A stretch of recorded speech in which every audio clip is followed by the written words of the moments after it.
We're back. How you doing this wonderful evening tonight? Today's actually Veterans Day, isn't it? It So I is wanna Veterans Day. Happy thank you for all Veterans the Day. veterans out there. Thank you for your service. My father was veterans from the the Korean War and everything, so I grew up around you know a lot of stuff. And so, Jenny, how was your weekend? Anthony, hi. Hi. How was your weekend? It was good. How was yours? Wonderful. Tell me about yours.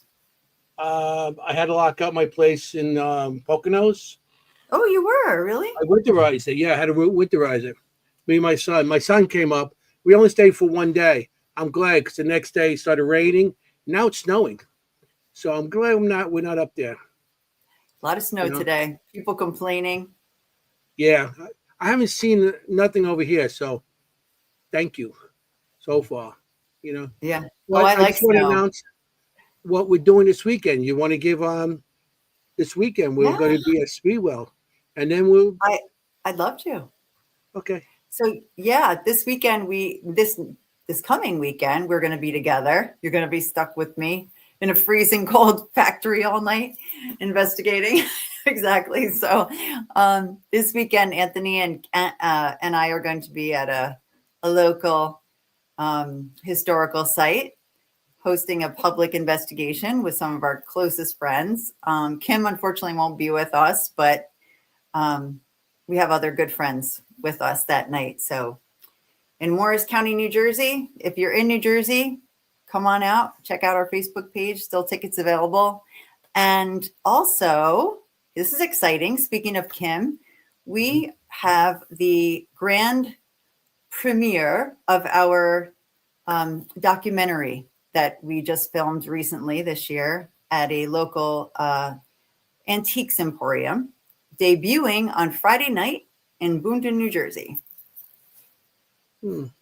I won't be in there, so I know, but you'll it was see it overlooked. afterwards. You'll see it on, They didn't want the old fat guy. on TV. No, I'm kidding. I'm not good on the air.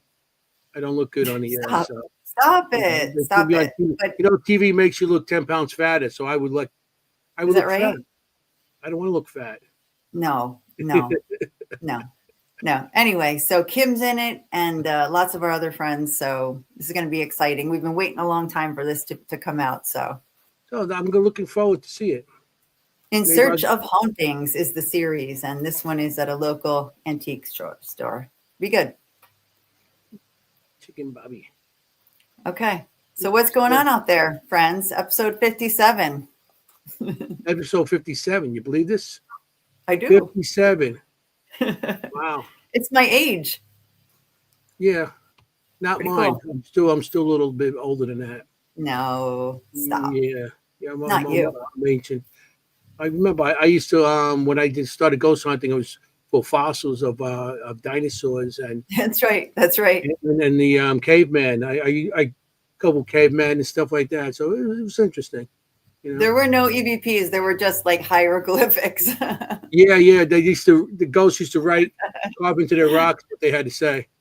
Oh my gosh, no. But you are tonight. You are the badass ghost hunter. So, and this is going to be a great show tonight. I know. See, before you can make fun of me, I already put fangirl after my name. So go ahead, say it. Yeah. Tonight we're gonna have Jennie, like usual, introduce. Yeah. And the guest, and I'm gonna have Jennie, the fangirl, introduce the guest. So go ahead. I'm gonna be fangirling like I never fangirled tonight because I am a fan. So, okay. Let's introduce our guest. I can't wait. Sure. So tonight we have a wonderful guy tonight. We have a paranormal investigator, an author, and I'm going to be talking about his latest book, and demonologist, and all-around psychology guru, James Anito. Please welcome. And a friend, and a good friend. I said that first. A great guy and a good friend. Yeah, good friend. Here he is. Hey. Here he is. How you guys doing? Hey. Hi. She really built you up there, huh? Yeah, well, She did. I don't know. Now I'm gonna deflate and Now suck. you got to live So up to so. you. You got to live up to it now.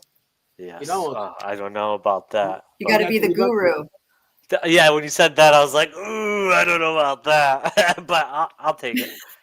No, you I'll are. just start. I'll just cross my legs on a rock and the whole show.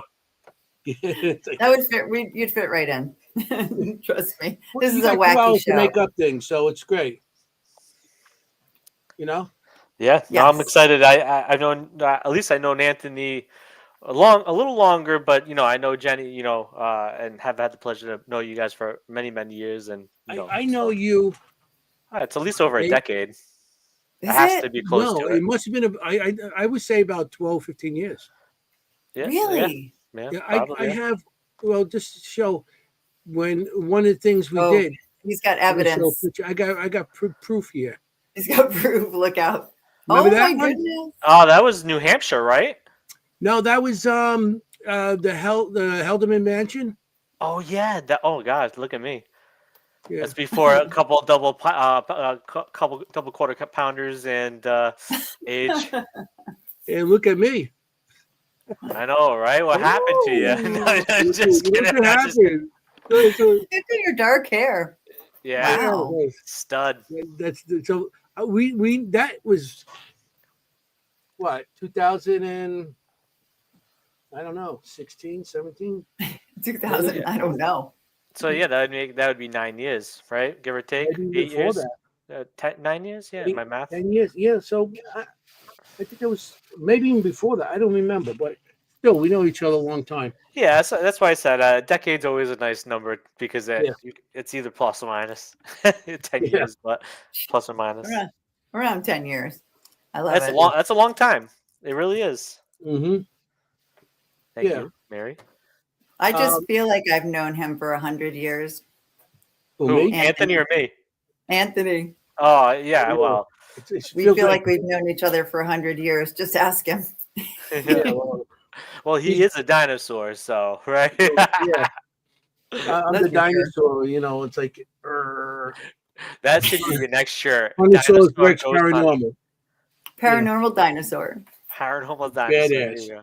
I mean, it's I better love than badass than Badass paranormal dinosaur. badass. That's it. Yeah. I So think it's funny that Mary Beth says she's got to go refill her beverage. It's going to be that kind of night. yeah, you can see it's Gotta going to be go- already. Gotta It's going to be a refill fun my night, guys. Going to be a fun night. Anybody in the audience, please subscribe to the network. We're still trying to get to 1,000. We got 4 more subscriptions. So if you guys can hit that up, Four please. more, really? Yeah, 4 more. So that's it. So what's up? How you been doing? I mean, what have you been up to? Because I see a couple of things on Facebook, but Yeah. Just been being a family man. I disappeared for 10 months, as we kind of loosely talked about early behind the Mhm. scenes. But just taking care of my family, focusing on work, focusing on my master's studies right now in psychology. So quite busy. But then for probably 15 years, people have been telling me to write a book, but I do have a book coming out on that topic in Mhm. 2026. But Nice. lately I've just been so involved with psychology. Like, of course, I'm in the master's program and it was bachelor's, but I've always had a fascination in social science and science in general. So I said, I want to bleed the two topics. I don't see it too much done. Like, if you look in the academic sense, it's done a lot, but in the paranormal sense, how it's applied to the paranormal, Mhm. it hasn't really been done. So I wanted to be one of the first people to do so and implement it. And so in those 8 months, 10 months that I was gone, doing all those things, I was like, I'm going to pull the trigger. This is the time. If I do come back to the paranormal and social media, I'm going to have these and kind of like my vest ready to pull out and come back strong. And I feel like every time I've stepped away, I've come back with a lot of deep introspection, clarity, and Mhm. something different. And I think the book was entryway to that. I like to evolve myself and get better and learn more. So yeah, between those three things, and then of course writing 2 books, I've been quite busy. Yeah. That's awesome. I mean, and you took 10 months, and now you come back full swinging.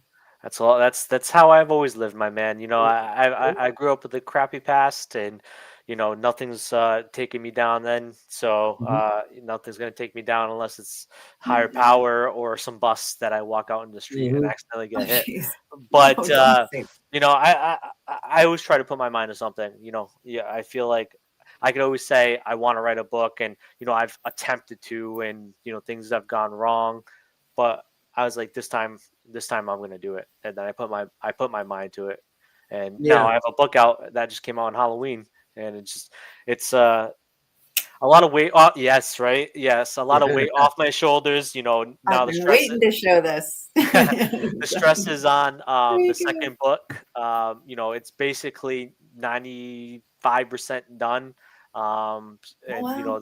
a lot of it's just editing and waiting for the forward and any final touches, and then go through the I like to say the full editing process where uh, I read it and somebody else reads it over and over again until I'm sick of it, and then that means I'm good with it. So, but yeah, I'm Is it excited. an audio? Somebody's It, asking the audio book yet? It's working on it right now. Right now, like it's still selling very slowly. I'm starting to get my name back in it, Hmm. in the field, and people know I'm back. So not everybody knows the book is out there, Hmm. and who never knows? It might not sell well. I'm not. That's not an expectation. I never wanted to make money, or I wanted, even if it was a handful of people that picked it up and learned something from it. I Hmm. did my due diligence in life of giving other right. people some knowledge, or even asking more questions. But it will be an audible eventually, working with somebody. But when somebody dedicates their time, you got to pay them. And thankfully have a great job, but I have a lot of bills, and I have 2 kids, Sure. and I Sure. go to school. You got the So it's baby. like Yeah, you got the kids. Yeah. I gotta take care of the person that's willing to do the audible version. Like me saying it, I can't pronunciate a lot of things correctly, so I can type them. Join the club. Uh, I was going to so say, have Anthony do it. Can you oh god, imagine? oh So, no, yeah. forget about it. Yeah. Hey, Hey, Come on. what do you mean? I Come seen on. the ghost. I seen the ghost. I Hey, seen the ghost. you know But what the so ghost is? But yeah, audible More version. than what? My timeline for it is probably going to be sometime early 2026. It'll Perfect. come out as an audible, and then that'll kind of give a little bit more life for the next book. Probably that's going to come out mid 2026.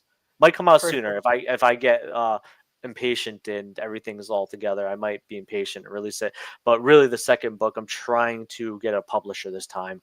Um, you know. Uh, as much as I liked self-publishing and it was a little stressful, Hmm. um, I don't want to have to control the marketing and getting it in all the stores. Like you publish on Amazon, you can get in Barnes and Nobles, you can get in Walmart, you can do Yeah. whatever you want, just like a normal publisher can. It's just a lot of legwork, and that's a little bit too much for me. If I was a little older, Mhm. and my kids were a little older, I had more free time, then yeah, Sure. it Yeah. would be it would be easy to do, but not in this point in time. Yeah. Gotcha. The No, I Audible. gotcha. I'm dyslexic, so it's better for me to listen to an Audible book than Yeah. to actually read a book. Yeah. So Well, that's what I Anthony, just call enjoy. me one night or come over for some pizza and I'll read it to you. Yeah. I We, was going to say. yeah, that's right. I know. I had the story. Got to bring that up. Why the pizza? Yeah. We were doing the Conjuring House, and it was a bunch of us, and he heard we were down in Rhode Island. And this And is he during says, COVID. Oh, yeah, yeah. and he says, "Come on over. I'll make you guys pizza." Oh, I heard this whole story. Yeah, we went over his And house. it's He in made the homemade forward as pizza. well. Yes, he made homemade pizza and was like, "This is great." And it's not just me. We had about 15 people there. Oh, it was a lot of people, We especially had during COVID, like where a lot of people were like hesitant to get. I was just like, "Come on over." yeah, Everybody was dying to be together at that and, point. and yeah, it was like, and we went over his house. We had the pizzas and stuff like that. Then we went back to the hotel that night, and then we ended up doing the Conjuring House. And that time you couldn't come for whatever reason. Yeah, It was because we told you come on down, yeah, you know. But it was good pizza. So anybody wants to learn it, ask James for his recipe. There you go. Yay. You know, Yeah, you and want this to, is legendary. I think I've heard at least 3 or 4 people talk about this pizza. yeah, everybody's it's pizza. Hey, everybody Like I mentions your said, it's in the foreword, the pizza maker. pizza. I love it. That's I Yeah. love it. that's my third book, How to Make a Good Pizza. There you Yeah. go. It's a yeah, I Instead love of it. chicken soup for And the soul, it'll be pizza for the soul. you can interview me for one of the chapters, like how good your Hey, pizza was. hey, It yeah. was so good. I It's only have pizza one and the slice because paranormal. everybody grabbed the slice, and he didn't expect it that many people. Well, yeah. So I think the thing is, what's missed about it too is funny is I got it from a local pizza shop. I got one from a local pizza shop, Mm, um, that is pretty well known, and like I made a pizza too because or made two pizzas. mhm. I forgot how many pizzas I made, but I think I made two. But I Yeah. ordered one or two from the other place, so I had like 4 pies, right? Mhm. And Yeah. so, but everybody's like, "Oh, yours is better," and I was like, "Oh." Yeah, yeah, this is good. Nice. Stroking my pizza ego. Yay! So The recipe book will be pizzas out and beers. It next. was a great night. It was a good night. Great night before investigating. It was Oh yeah. very Yes. nice. Yeah, it's a must. You have to have pizza. Why do you think I Yeah. hang around Italian people? So, and it was Hey. like he heard we're just in town, and he invited us. So which I thought was so nice. You know, that was great that you did that. That is So really sweet. Yeah, thank love you, it. Hey, you thank know, you. Hey, hey, anybody's family to me, even, so familiar. anybody's always welcome, and you guys are always more welcome back. So, Yeah, See, you thank heard you. him say it, right? So next time I'm in New Hampshire, I'll be Yeah, like, hey. yeah. Well, hey, hey, she hey, could more eat than welcome. pizza, but meat she can't. You know, she can eat the pizza, but if you have meat on it, she has to graze in your Oh front yard gosh, here we and, go. and do your lawn. Why, you Here we vegetarian? go. She's a Yeah. vegetarian. Oh, Yeah, I and he can never make a lets me mean forget veggie it. pizza. I can make a mean veggie pizza. Don't worry about that. Oh, I I actually, bet you I can. love vegetarian food. As much as I talk crap about it when I was younger, and until I had it, I was like, oh gosh, this is one of my favorite restaurants. Is a vegetarian restaurant. Yep. Oh, look at that. But yeah, no, yeah, I hate to admit it See that, too, but Anthony? it is good stuff. If Mhm. you take it out of your head, like it's come a long way, right? I'm a cuisine kind of guy. I love like Okay. one of my goals is always to open a food truck and travel the country cooking people for people. But oh That's a gosh, good goal. I yeah, like that goal. vegan pizza. Oh God, there's a restaurant. If you're down this way ever, it's called Plant City, and it's a restaurant that has 4 different restaurants in it. One's like Mexican, one's Italian, one's a burger place, and then one's gosh, I can't think of the other places, but I've tried every single one of them, and oh, it's phenomenal. You never know that you're not eating meat when it comes to their meatballs, Right. right?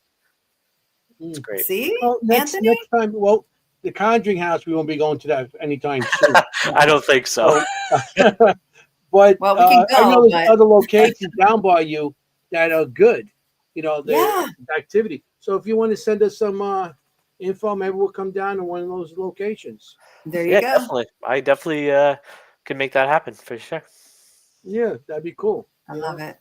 So we Um, ask one question all the time on the show, yeah. and it's a basic question: how did you get started with your field and everything? So I know you do paranormal. I know you're demonologist, and I know you're a bunch of things. So how did you get started with all that? To sum it up, because I sometimes I go on too much of a tangent with my life because it just to me it's meaningful as much as I Hmm. hate talking about myself. But basically, to give a quick summary, is that I got into the paranormal because I had questions about a higher power, what I call God. I'm a Christian, Hmm. but I'm very eclectic as well in the same sense. But so I was raised in a traumatic situation and went through a tough childhood, so I Hmm. questioned, of course, religion, and those questions brought me into like anthropology and, of course, paleontology and ufology and uh, uh, cryptozoology, and basically kind of opened the floodgates to many different branch ways of like maybe these have an element of connection to God, especially ghosts and angels and demons. Hmm. Really though, kind of what pulled the trigger fully, close to the age, because I got into this field at the cusp of 15, so like late 14s, early 15s. Oh, And so a couple of years earlier, my aunt, no longer my aunt, but aunt by marriage, um, showed me a picture from their family vacation, and most people in my family knew I was interested. I was such a book nerd, and I love talking about like troglodytes and stuff like that. yeah. At that time, I was a Darwinist, so I loved evolutionary biology, and Mm, so like they knew I was into it, but they took a picture outside of this bed and breakfast, or I forget what location it was, but not like a haunted place. Supposedly, it was a historic place, so there Hmm. likely could be a chance of it. But she showed me a picture, and there was like this dark figure in the window that had no figure or characteristics.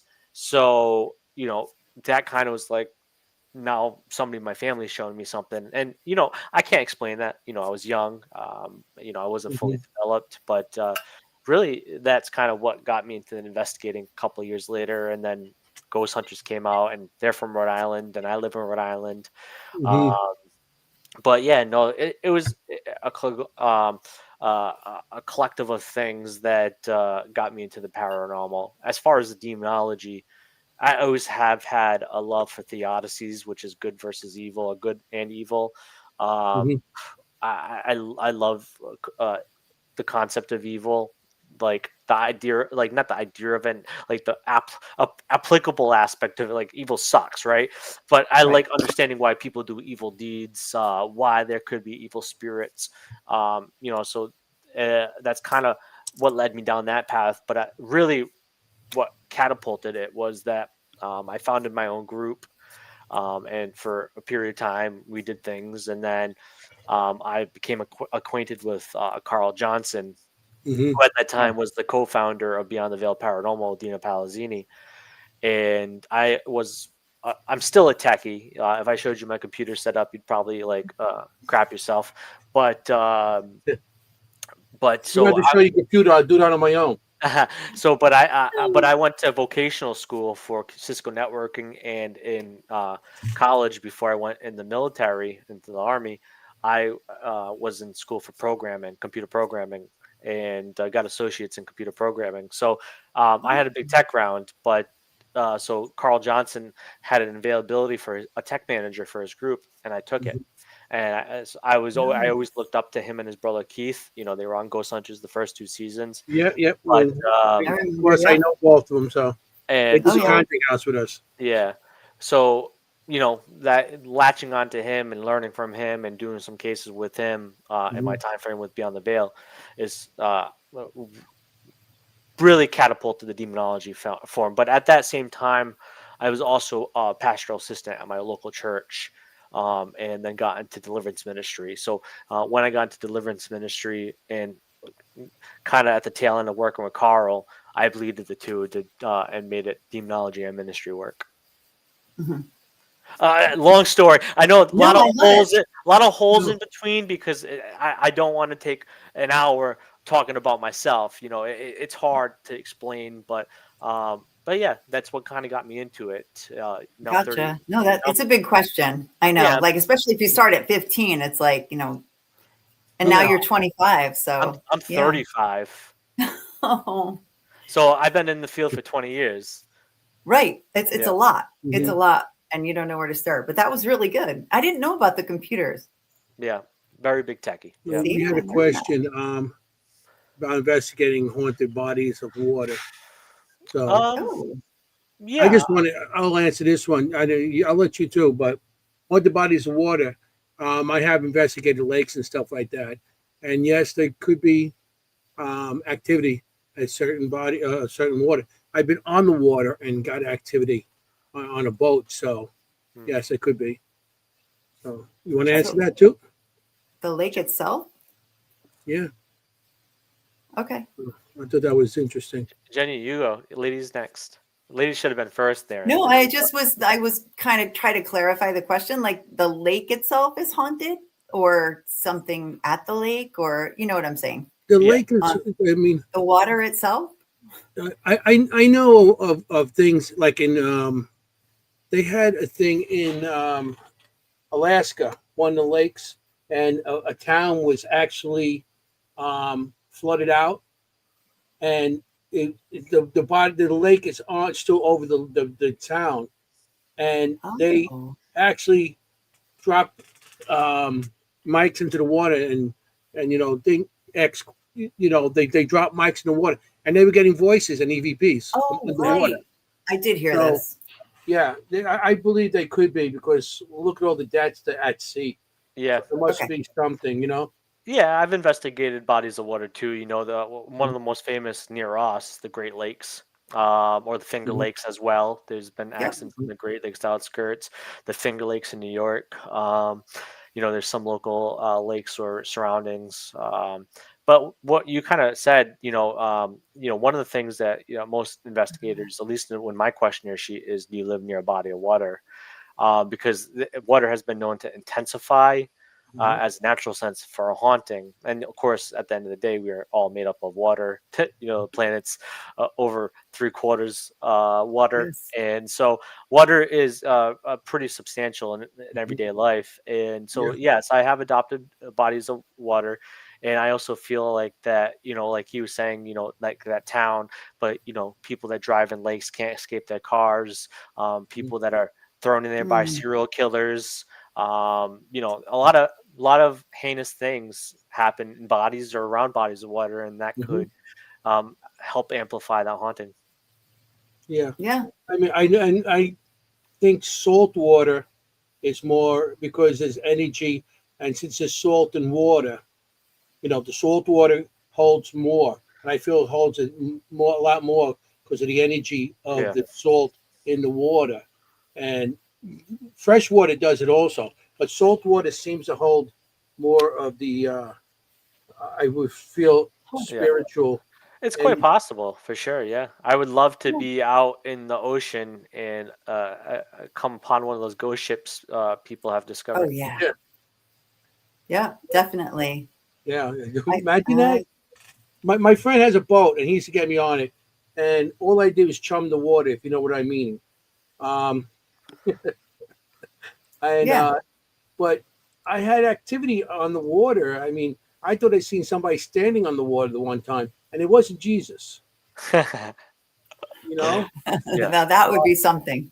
Yeah, it Really? wasn't Jesus. And if it was, I wouldn't be talking about it now. He might be calling. Yeah. Yeah. Right.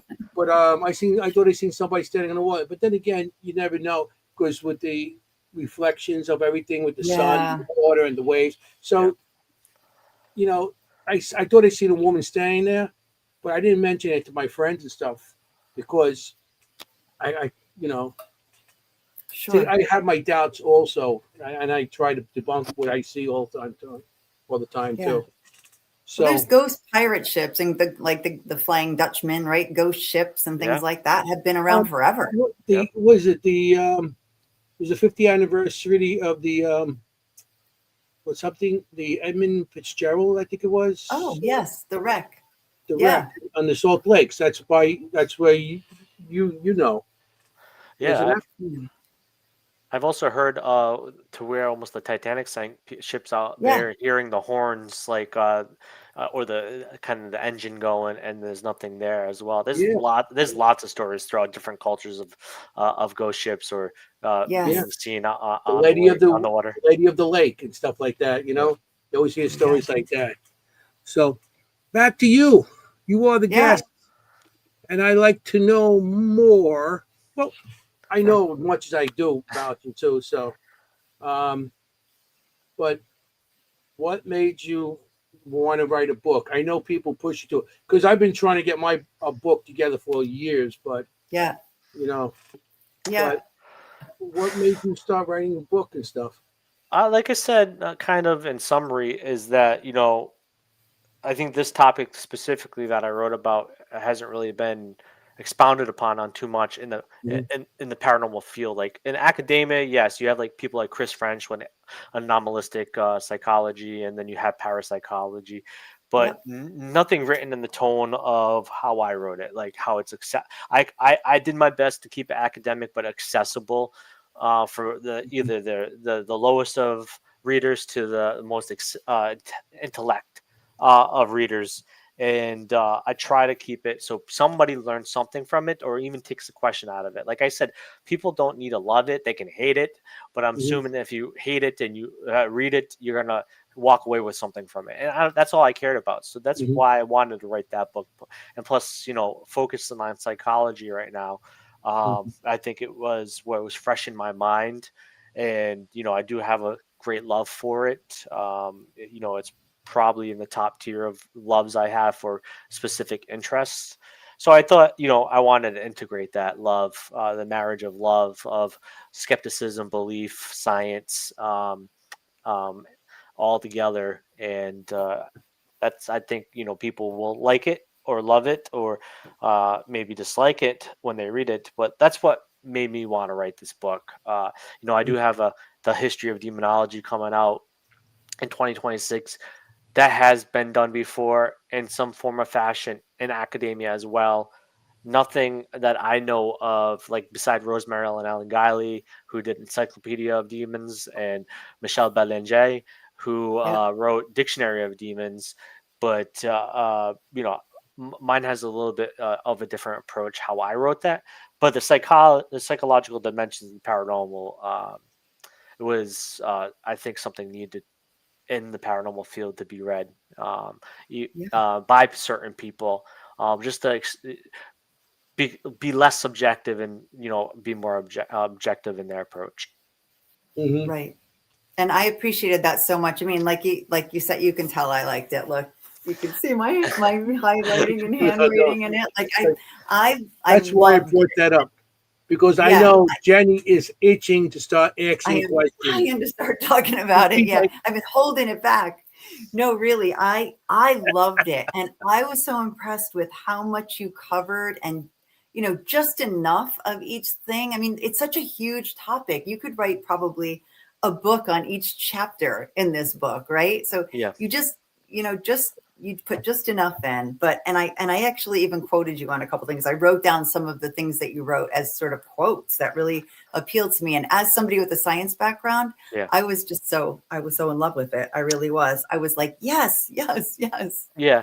That's what and, I I- think. and I'm glad you said that because like my analogy for this book is that imagine paying to go to a buffet and eat as much as you can, walk out being happy and full. That's Yep. what the book is about. Yep. It's not to overstay its welcome. Like yes, like you said, I could probably have like a 400-page like textbook Yes. in front of you right now, but I Right. kept it to like 160 pages. And I It's thought that perfect. I thought it was like you said, and I think It's I'm glad to perfect. hear from somebody else. No, it's perfect. I mean, you first of all to cover the history, right? You just give like three or four really good examples, and in each case, of what you're illustrating, and that's enough, really. Yeah, It's yeah. really good, and they're good examples. I appreciate it. Yeah, I definitely. And I think what I did, for people not to think I'm making the paranormal taboo again, is I try to keep it as open ended as possible. Like I said Yes. from the get go in the introduction, it's not to either be skeptical or a believer. It's to walk the middle lane, looking at it in both ways, looking at it through multiple different lenses, and that's what I wanted people to take from it. I didn't want people to think, oh well, he's an oxymoron because he talks about Jesus, he talks about demons, and he's right in how it doesn't exist. Yeah, it might Right. skirt upon that and say this is a possible explanation, but this is why you can be a believer as well because hell, it's spread throughout cultures. It's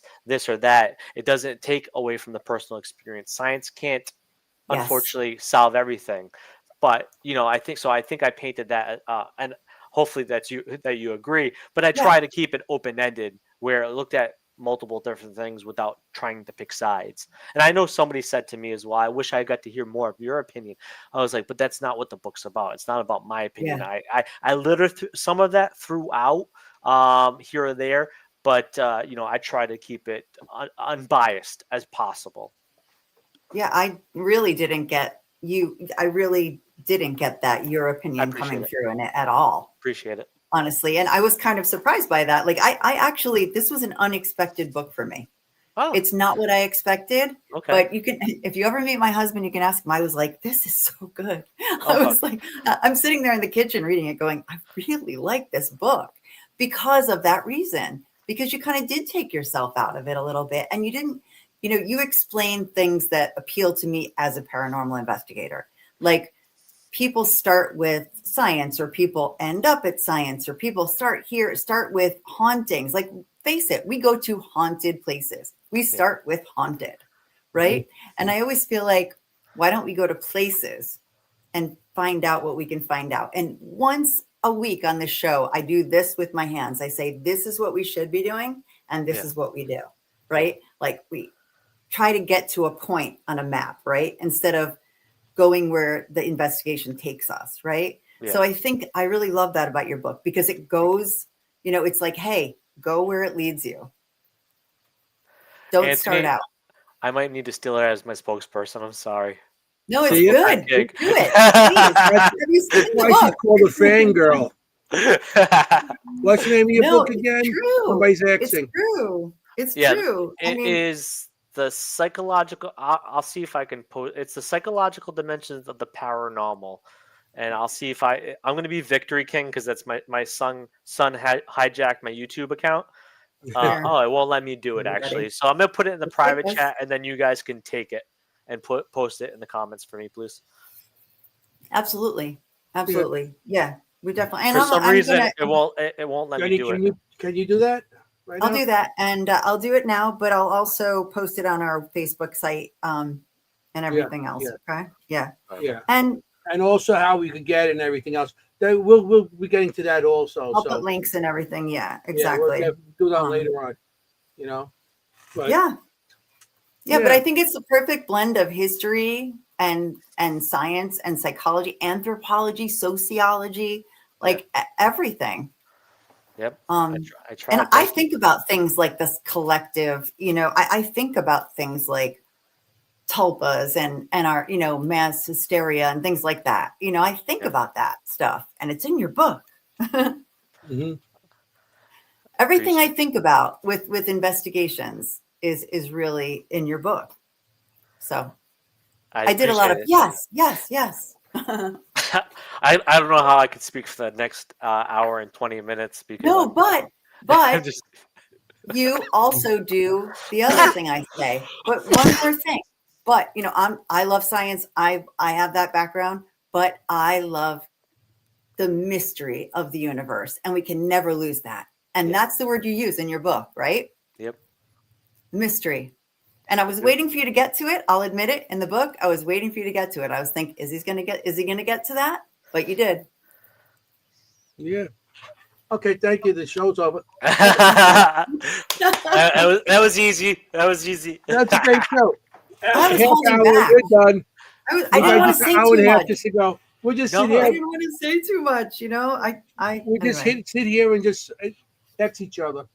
I have notes throughout the whole thing. I mean, I think about expecting, like what we expect. Okay, let's talk about that, right? You talk about when you go to an investigation, that whole expectance, the effect of expecting something.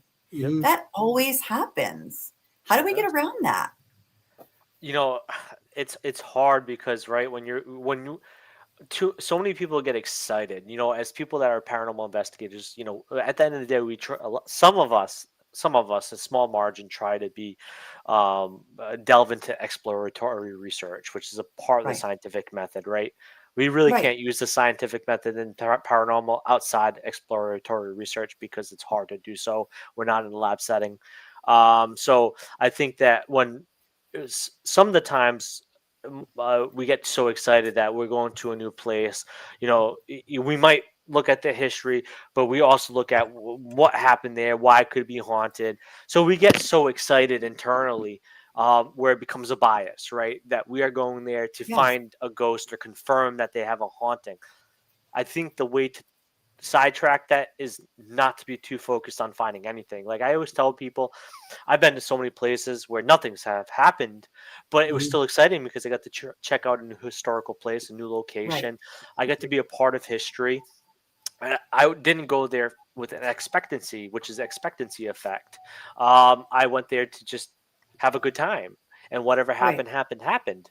And so I think that's a good way how you can get away from that is don't expect, don't go there for just the paranormal. Go there for an open-ended mission, right? Yeah, you get Mhm. to see the history, you get to spend time with company.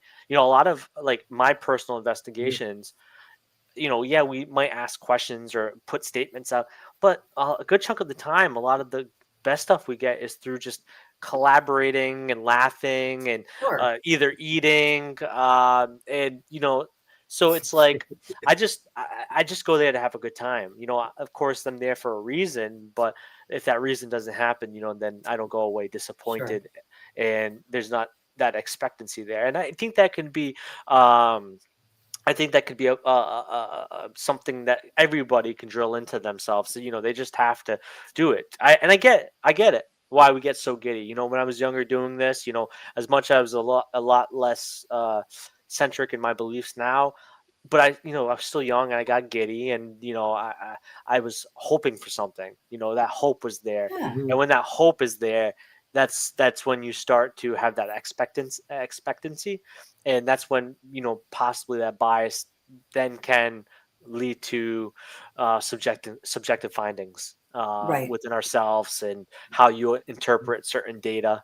I've had people show me like a shadow in their photo, get excited, and I'm like, that's a reflection. Yeah. you know Yeah. they're not analyzing it in the way they need to, because they're so excited that they caught something, and then Sure. they lose that judgment. Yeah. Exactly. And Anthony talks about that a lot, actually. Yeah. Yeah. People showing you pictures, correct? Yeah. And He then when gets you it a lot. say, I don't know about that, that it's a lens flare or Yeah. reflections from that, or it's a shadow from that's throwing the shadow off it, and they get all mad at you too. For some reason, Oh yeah. they get mad. Yeah. What do you know? What are you Yeah. asking me? Come Oh yeah. on, you know. It's Right. like and you try to be subjective and try to tell them what you see, and they get mad because they feel Yeah. it's something that they want it to be. You know, Yeah. I understand that because how many hours do we sit in the dark in a cold place and stuff just to get that little shadow, and then you get that Yeah. shadow and you get all excited like, oh, this is it, and then somebody says, oh no, It's that. that's a shadow from the lamp, and they're Yeah. like, what do you know? Because Yeah. I Yeah. understand why you get Yeah. mad because you get so excited when you Yeah. get Yeah. evidence, and then somebody says no, you're like, you know, That it's happened to me too, but it also it's happened to me with consultation, right? Like as a demonologist, people do reach out to for my specialty. I'm Mhm. no expert. I don't ever claim to be. I have a love for the study of demonology, theology, and religious studies and all that stuff. But I'm no expert. I never claim to be. But I'm in some ways well respected for the work that I've done, and mhm, also what I put out as a lecturer. But I had a group reach out to me, thinking that they had a demon in somebody's house, and they got me involved. And I did what I had to do, and I looked at all their data, or what they would call their evidence of it, and I told them that I don't think this is demonic. And once again, I said I could be wrong, but truly, I just don't think it is. And their reaction was that you don't know what you're talking about. We should have never Oh no. contacted you. I'm like, okay, well, that's good to know. You guys want it Yeah. to be something that it's not, but Yeah. They wanted confirmation instead of information. yeah, for sure. yeah, That's a Yeah. good way of saying it. it's just Yeah. sad out there because everybody. I mean, like I said, I understand why people want things to be, you know, evidence, but not everything is evidence. You No. know, being out there such a long time, it's like you said, shadows and orbs and everything else. It's like, Yeah. Come on, sit back and look at it in a different direction. Don't look at it and say, oh, look, this, oh, look, Yeah. study the thing. I have one person take a picture and they send me and they say, look, there's an orb of my grandmother up here who was at a wedding and she was at the wedding. And then I looked at the picture and the girl had a diamond earring on that was lit. And it was like almost in the right spot where Um, it would be a lens flare on the lens, and it was a circle and everything. And I'm like, I don't think that's what it is. Look at the earring. It's yeah, Yeah. I asked, did you take a flash picture? Yes. yeah. Okay. So it But was it was just Eh, a little thing, yeah. and then I go, oh no, you don't know what you're talking about. That was my grandmother. right. She was at the wedding. I said, I bet But she was at the wedding. She probably was at the wedding, but I but don't know that's if what she you have can to tell. do. Focus on the personal then. Like you You know? said, like did you feel like your grandmother was with you? How Yeah, lovely, yeah. instead of Yeah. getting into that fight. Yeah. And on That's a top really of it good too. point, Oh, Anthony. sorry. Go ahead, Great Jenny. point. I thought you No, were I was done. just You gonna paused. no, I should I was just gonna say that's Anthony makes a great point there. Like you shift it to, hey, maybe she was, if you felt like your grandmother was there, great. It's a great point, Anthony. If your grandmother was there, did she leave an envelope? Some cash in it for the wedding. Come on. No freeloading at the wedding. Come on. A little cash in the I'm envelope. learning Come all on, the let's hand go. gestures. Hey, just put it in. Hey, it's us Italians. Hey, I know, Uh, you understand gotta use these the things. hands.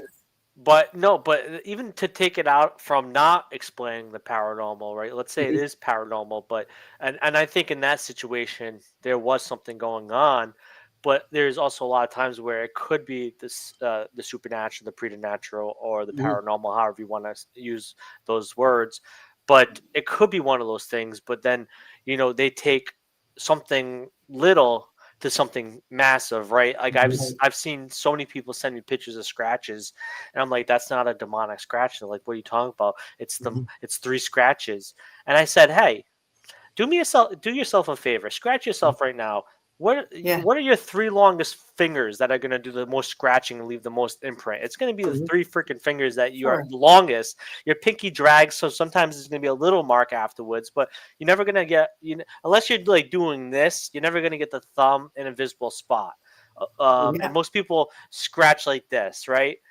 So I said there's a difference between normal like scratching, like if you scratch yourself you'll see that inflammation.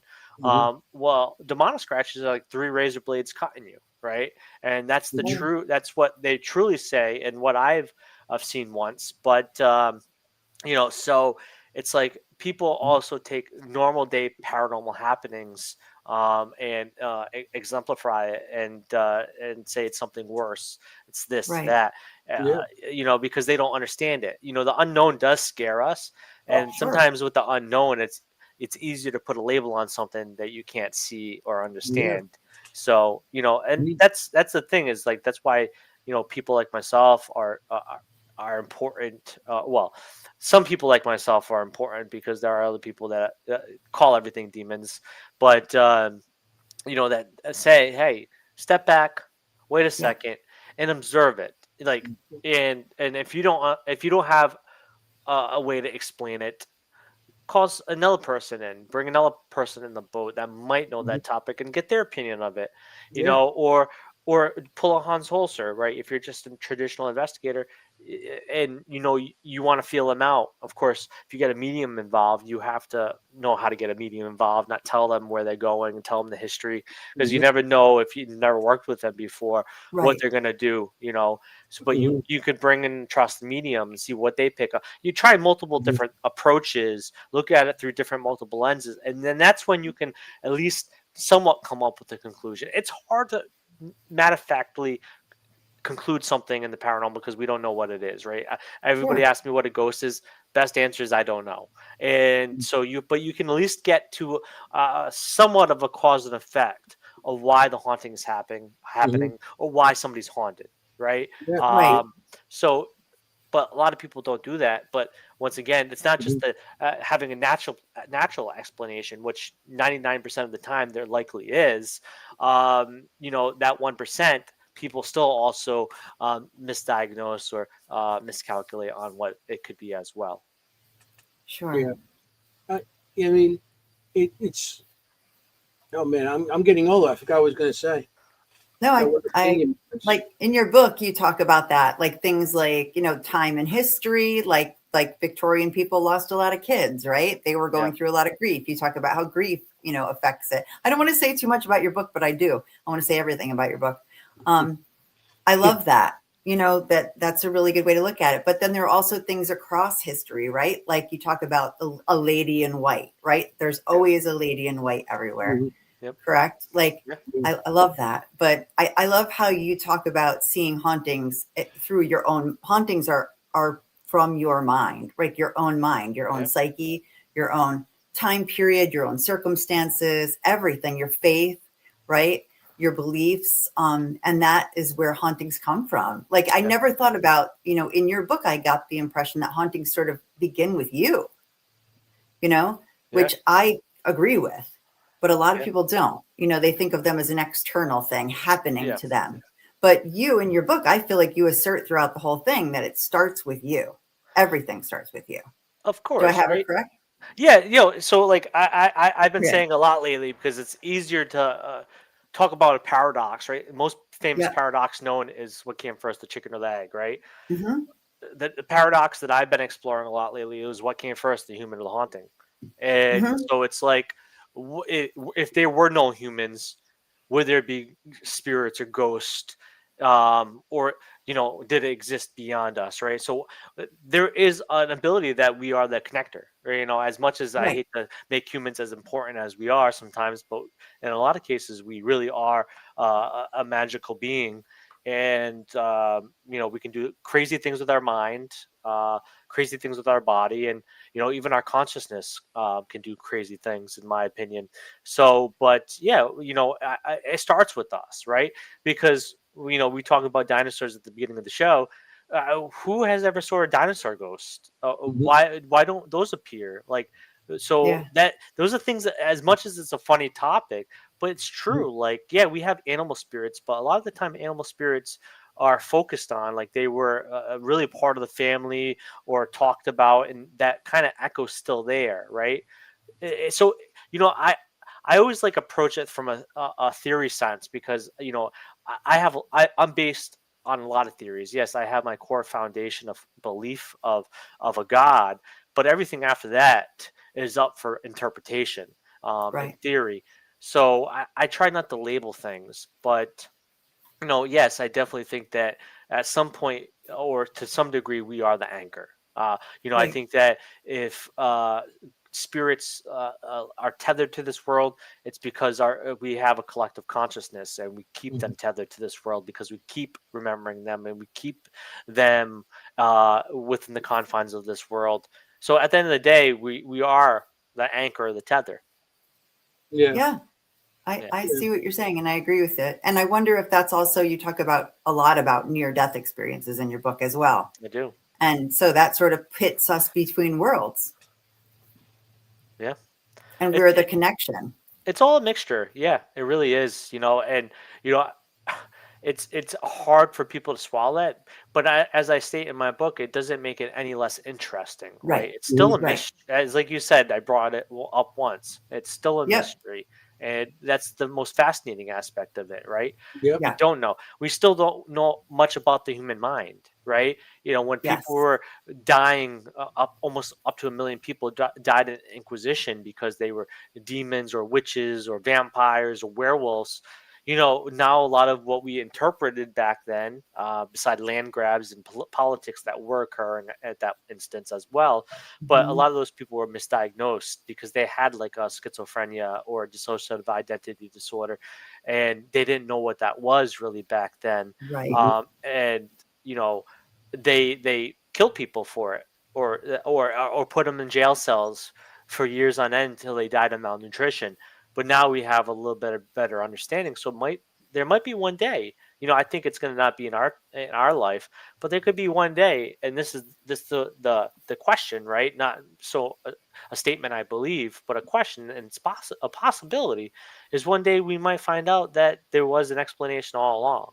And Yeah. it's hard to swallow that because we don't want to swallow it, but throughout the advancement of human culture, a lot of the things that we thought to be certain things have developed to be natural circumstances. For sure. Like Yep. fire to the troglodytes, right? Cavemen. Yeah. They thought fire was from God, the Yeah. gods. And now we know fire is a natural thing that can happen. So it's developed a Sure. whole hell of a lot through our evolution. Yeah. Well, For sure. I know Jenny has more questions. That's why I'm I not. do, but no, Come it's on, okay. Anthony. It's like what did I You can get? do this. What? I don't want to say too much. Like I want people to experience in the book, so I don't want to like go, say everything in it and everything like that. But I actually have a question personal to me in my own investigations, and I'd love to get your take on it. Yeah. How do you feel about when say a White Hill mansion? I use this is a perfect example. White Hill mansion in Fieldsboro, New Jersey. They brought all these dolls in, and everybody told everybody that those dolls were haunted, right? But nothing was haunted. There's no haunting kind of thing. But now they get EVPs from the dolls. They get, and we talk about like this, thought forums and things like that. And I'm fascinated with this. Yeah. And I want to figure out a way to ethically experiment with it, but that's another story. We can have that conversation another time. Like, is it ethical to create a haunting? I don't know. But how do you feel about that? Like, people creating things that weren't there before. I talk about that in the book as well. Yeah. I talk famously about, for short, a couple sentences about the creation of Chloe at Yes. the plantations and Myrtles. Myrtles. So Yep. I think a lot of what we experience in hauntings is creation, right? Right. And unfortunately, that isn't as not as fast. What I'm trying to say is that it's still as fascinating as if it was just a ghost or a spirit, because that shows you what through enough consciousness and thought, projection can occur. This Yep. is before artificial intelligence was a science term. It was actually a metaphysical term. And you talked about tulpas, egregores, thought Right. forms, poltergeist, artificial intelligence. I think a lot of it is actually truly possibly that as well, because I've heard same thing. These dolls are haunted. Yeah, also like manifesting as well, Yeah. but projection, manifesting, kind of loosely the same thing. Mhm. But yeah, I think that if you're told something is haunted through enough times, it can be haunted. Mhm. There was actually a science experiment called the Philip experiment where they created Mhm. Philip. Right. And that's a famous case most people don't remember, unfortunately. But they created this being and made up the story, and eventually they started talking to Philip. Well, and then some people would say, and this is the counter argument, that something intelligent was there, because I think we get away from the word intelligent too much. And then kind of when we talk about intelligent spirits, we tend to forget if they're intelligent, that means they're intelligent like us, and they can play jokes with us. So maybe there Yeah. was a spirit nearby that said, oh, let me just play out as Philip and mess with these guys, right? Yeah. That Who could knows? be true, but I think in that day, is the Philip experiment is a way to look at it. I unfortunately, in my younger days of doing this, did kind of pull like a Stanford prison experiment, an unethical paranormal inquiry, where I did Okay. make a friend believe that his deceased grandfather's house was haunted, and eventually we did start getting activity there, even though they built the house and Oh. nothing happened on that land. It was unethical, and I eventually told him what happened, but it was still at the end of the day, after he was mad at me, we still found it fascinating that things were happening, but knownst to that property. Like, we were hearing conversations. It was interesting what was occurring. And like after the third or fourth time being there, or maybe fifth time being there, we started getting things knocking on walls in response to us. It was pretty nuts. Like, yeah, it was unethical, and Wow. I hated doing that because I felt like a scum bucket playing on this guy's It's a emotions. great joke. No. It's terrible. No, it was terrible, and I hate to laugh out about it now, but I'm you know, sorry if you felt. I mean, no, but no. At the No. end of the day, like sometimes, like like the Stanford prison experiment, Yeah. as awful as that was, that showed a lot about the human nature. Right. So Yeah. even, and of course, we developed through the APA ethical standards and Hmm. protocols, in social sciences, because of the Right. cases like that. But sometimes you have to kind of push the envelope a little bit to see what's possible. And Hmm. unfortunately, in that situation, he was at the end of my mercy. But it did give me fruitful information that it is quite possible that with enough thought that something is there, Yeah. something can occur. Yeah. Well, it's like taking EVPs.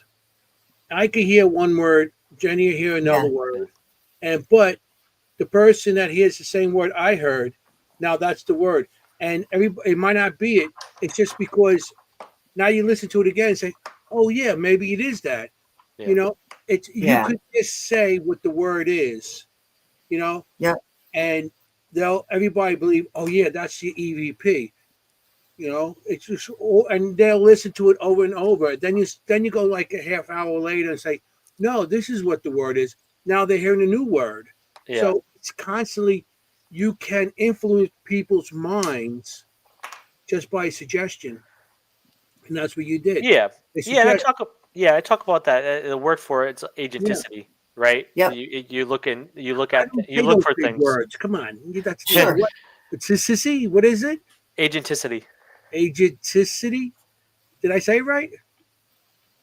I might not even be saying it right, but it's pretty No, you're close. saying it right. Yeah. Agenticity. It's in the I did book. say it right. You got to read the but book. Yeah. you No. gotta, yeah, It's good. but yeah, people look at for things that like certain words or responses to them. Like that's why I'm not a big fan of spirit boxes, right? Mhm. Right. And that's because I think that when you're sweeping AM and FM, you expect Mhm. a response back, and then once again, unless you're recording it. And even recording it, still, once you record it, people could hear different things, right?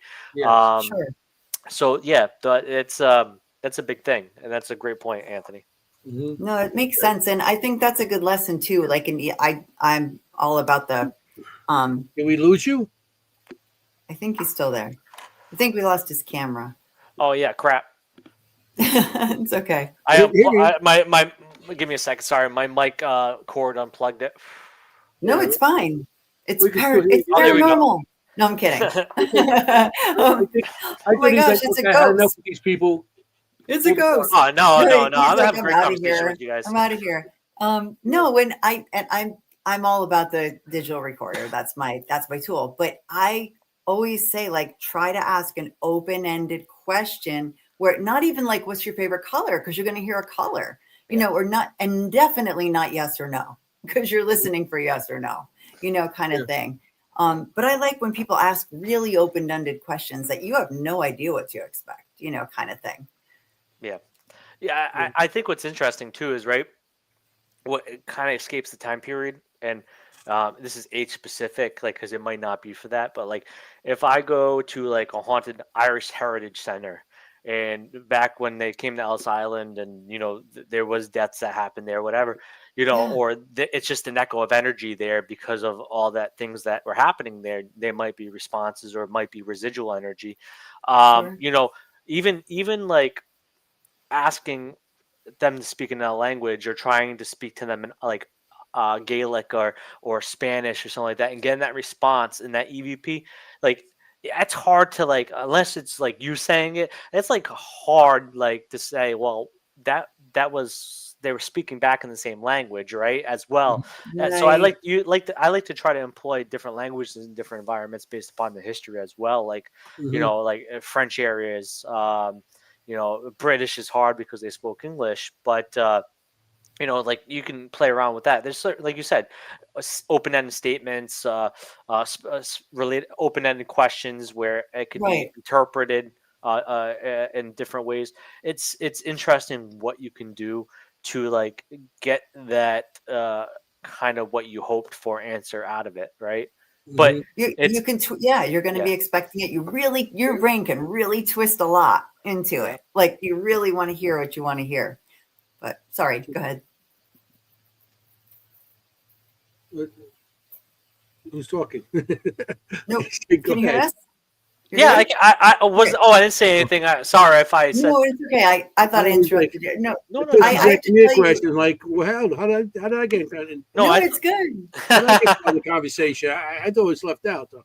I have something to tell you about languages. So I was with Robert and Sandra Bandoff, Okay. and we were at a Dutch homestead, and Dutch and French are my first languages, right? Oh, So I asked a question in Dutch, and we got an EVP answering in English in a couple words, but it was answering correctly, answering the Dutch correctly. that's It was something like, how many children did you have? Were they girls or boys? And then we got back in English, like 3 boys. Like it was so astounding. So I thought mentioning the languages that you would appreciate that answer. yeah, And we for were just sure. like blown away by that because we thought you definitely understood me in Dutch to answer correctly. Yeah, You know, the one of the times I had a good spirit box session, and I've had a couple. Don't get me wrong, so I can't hate on it. Frank Sumpton didn't actually create the spirit box as for no, spirit conversation. It was Frank for Fox, yeah. aliens, but we were at a location, and it come to find out it had some history of German people, so we heard Deutsch, right? We heard a German word be Deutsch. spoken on the spirit box, and we were like, oh, that's quite interesting. Like, we didn't know what it meant, but we definitely knew, like the phonetics of it. Like, yeah, it was like, I definitely think it was Deutsch, but why it makes sense, why I'm saying it's Deutsch is that we found out that there were German people that quite Mhm. well congregated there quite a lot in yeah, the history of it. So it Deutsch. made sense, right? If we caught something, maybe that's why, Mhm. and like, yeah, and we try to phonetically, and we did YouTube of videos and listened to like the translations of things, like we try, and like that's what it sounded most like, but once again, maybe it really wasn't. But with the spirit box AM FM, it's pretty clear. A lot of the Yeah, times there's it times it's is. staticky, depending on how fast the sweep yeah. is. But for something to come out that like clean in a high sweep session, then that's magical to me. But most of the times I won't even do ghost boxes nowadays without a Faraday envelope. If I'm going to Yep, use it and test it, I'll slap that puppy in an envelope wrapped up in aluminum, more ways than Fort Knox could be wrapped yep. up Mhm. in concrete, and cancel the RF frequencies from getting in. I love it. Yeah, So, and if something comes out of it, then it's just white noise. yeah, that's a good Yeah, idea. Just to start to get the Faraday envelopes. Yeah. yeah, definitely. You don't even have to buy them. They're so super expensive. Just go buy a roll of freaking. If you really want to foolproof it, just go buy an actual like a mail envelope with the bubbles in it, or Yeah, non-bubbles. Mhm. Non-bubbles preferred, but because the bubbles might shut it off. But get an envelope and just get a whole roll of 25 square feet of aluminum foil. Wrap that sucker up until all the roll's gone, and you'll be fine. there you go. Okay, that's And you that's kind a of have to good create idea like an for Faraday box. opening thing as well. So, but you could do it. You could do it pretty much for Yeah, like and it's $10. cheap. Yeah, Yeah, Yeah, I think that's not a exactly. bad idea. Yeah, I Yeah, love it. you Yeah, know. and you can make a little tin foil hat for the rest of it, yeah. Yeah, I think Anthony. you look good in a tinfoil hat, It Jenny. would look good. But You just next investigation, we make Jenny a tinfoil hat so she can run There around. you go. hey, that's actually a There you go. perfect. It's a science fiction look at the Faraday cage. That why they put the aluminum on their head, right? So Yeah, that they couldn't take over their mind or talk to exactly. them. Yeah. So So it's joke's on you, Anthony. They're going to take over your yeah, mind, and I'll be yeah, fine. yeah, They already did. yeah. My The mind's been movie. gone for years since the Oh, '70s. I think I have two That's not brain why, cells though. still left, 2 or 3 brain cells. And that's what I'm operating on these days. hey, That's bro. not why. That's why I said my favorite movie. One of my favorite movies is Signs, and they do that. And all I can remember Oh is that yeah, they put Yeah, too much aluminum in their head. That's why they run around the house over and over again, young. yeah. that's a good movie. Where am Yeah. I? Where am I? Where am I? So they want to take Oh, over my mind. Look, if they could try. It's been gone for years. So they were like, no thanks. they're like, hey, what's wrong with No that guy's thanks. head? You're going to go in my mind and go, but no thanks. Yeah, I'm yeah, out. return it. Give it back to him. I love it. Are you we call ourselves paranormal historians on this, but clearly like none of us have a degree in history, but we love our history. So we just call ourselves that. So I know you cover history, you do history in this book. I mean, is history a hobby of yours in addition to everything else that you do, the 17,000 other things that you do? Yeah, history is definitely I would say a love of mine, one of the top loves I talked Yeah. about. But yeah, no, history and general studies or grade school was my favorite topic, and history is a love of mine, and I prefer if I prefer a specific age of histories, I love ancient Chinese, Oh, Shinto, Japanese era. Those are probably two of my. I love Eastern studies, but even like some European, like I'm big into Greek history. Like a lot of like the philosophers I love.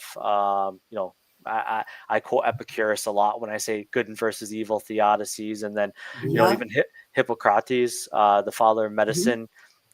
Even he performed exorcisms on people as a form of placebo back in Greek times. So, like, even him, like, he talked Really? about it. Yeah. And then, you have like Plato and all those people that Socrates and a lot of these Greek historical people that really developed how we in Western civilization live nowadays. Right. So, I Oh, for love sure. history is I'm such a history geek, and when it comes to haunted locations too, I might forget half or three-quarters of the history after a while. But like I said, like I kind of hinted at it. Like even if I don't get anything and I don't have no hope, I love the history. I love being. Oh, yeah. I've been able to I've been able to walk up stairs and touch handrails that Benjamin Franklin touched. And This is got to investigate that and that alone is pretty cool. I got to stand on the foundation of where George Washington supposedly had stepped. I was right. just in Concord, walking across the bridge, where the first shot was heard. Inspired. Hmm. First shot was fired and heard, or if shot fired. Yeah, not heard Yeah. because that's Paul Revere. But Yeah. the first shot, which Paul Revere is not too his home from was not far from there either, and Right. it was said to cross that bridge as well. I was just there. So yeah, American history too is fascinating to me. But Isn't it? yeah, You got to come by us because we do I a know play. he sounds just like me. Yeah, yeah. Jenny lives like George Washington slept in almost every house where she lives.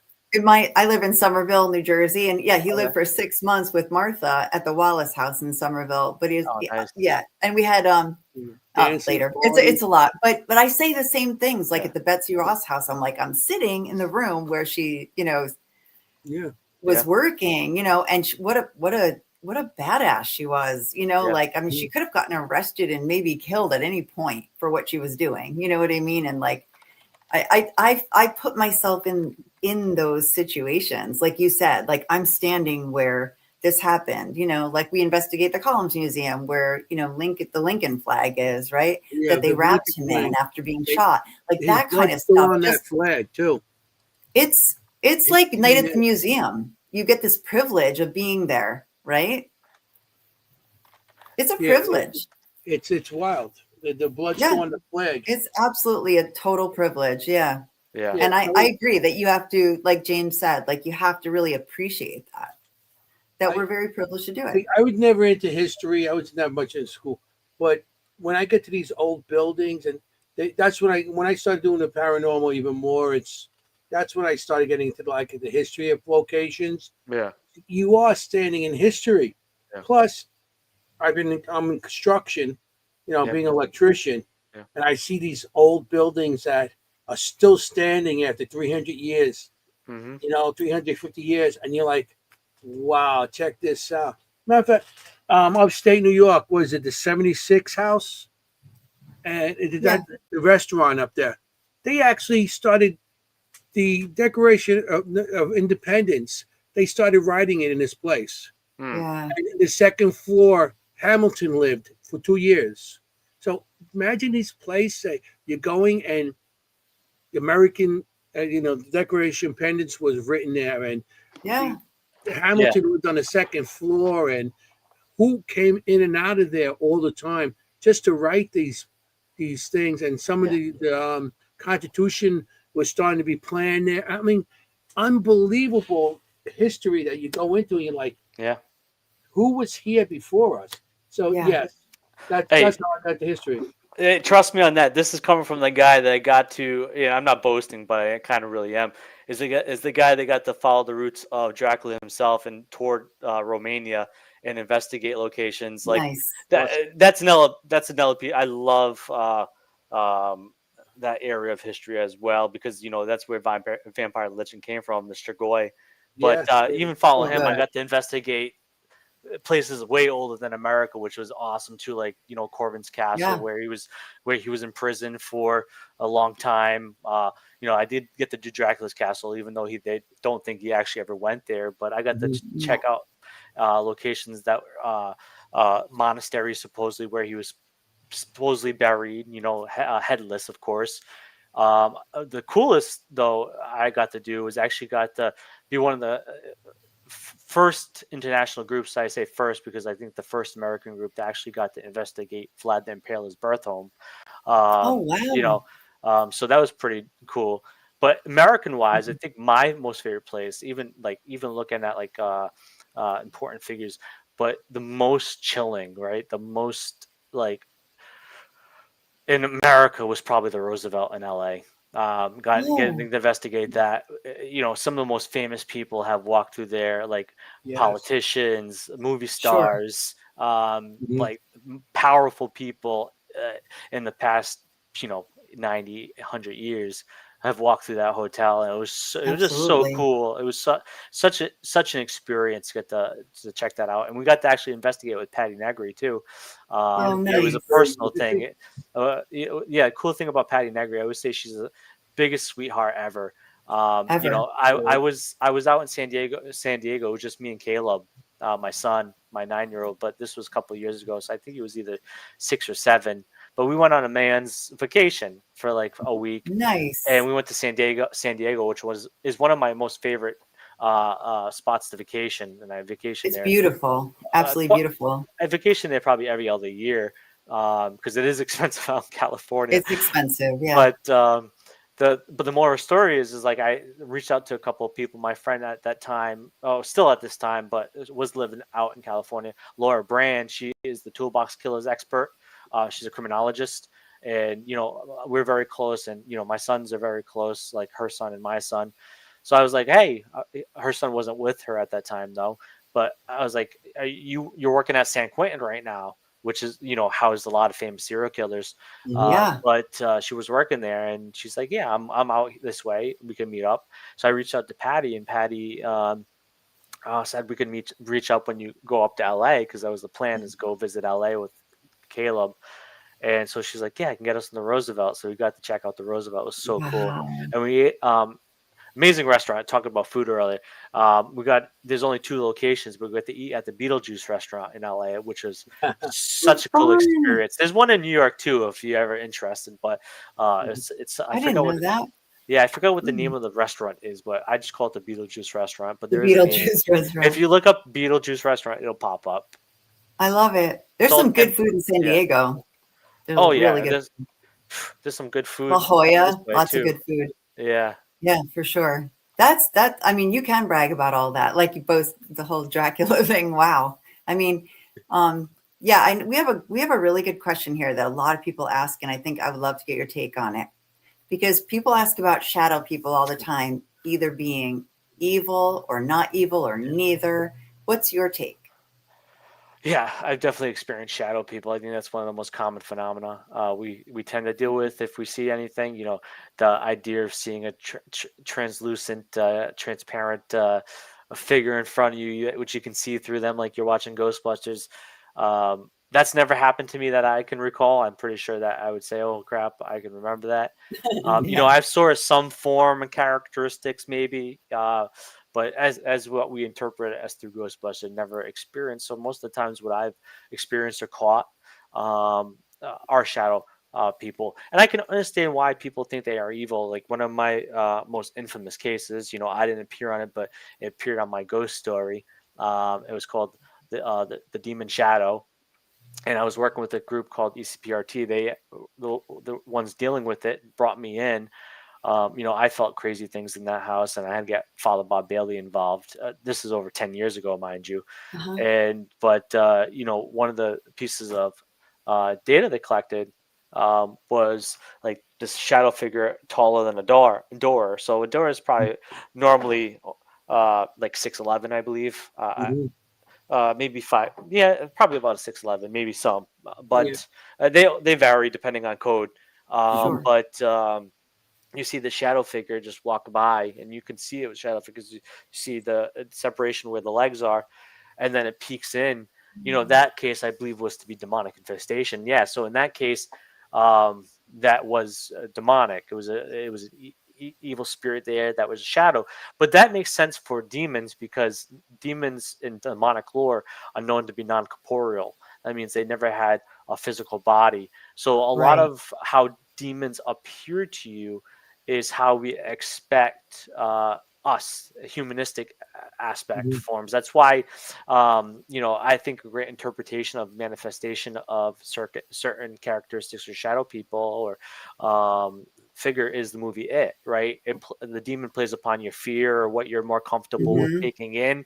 That's why it takes appearances as the father or the mother Mhm. or other people.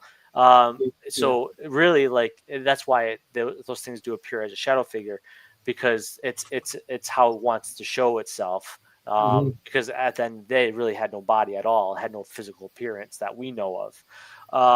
But in regular spirits, I think that the same realm can be experienced. Somebody was talking about energy.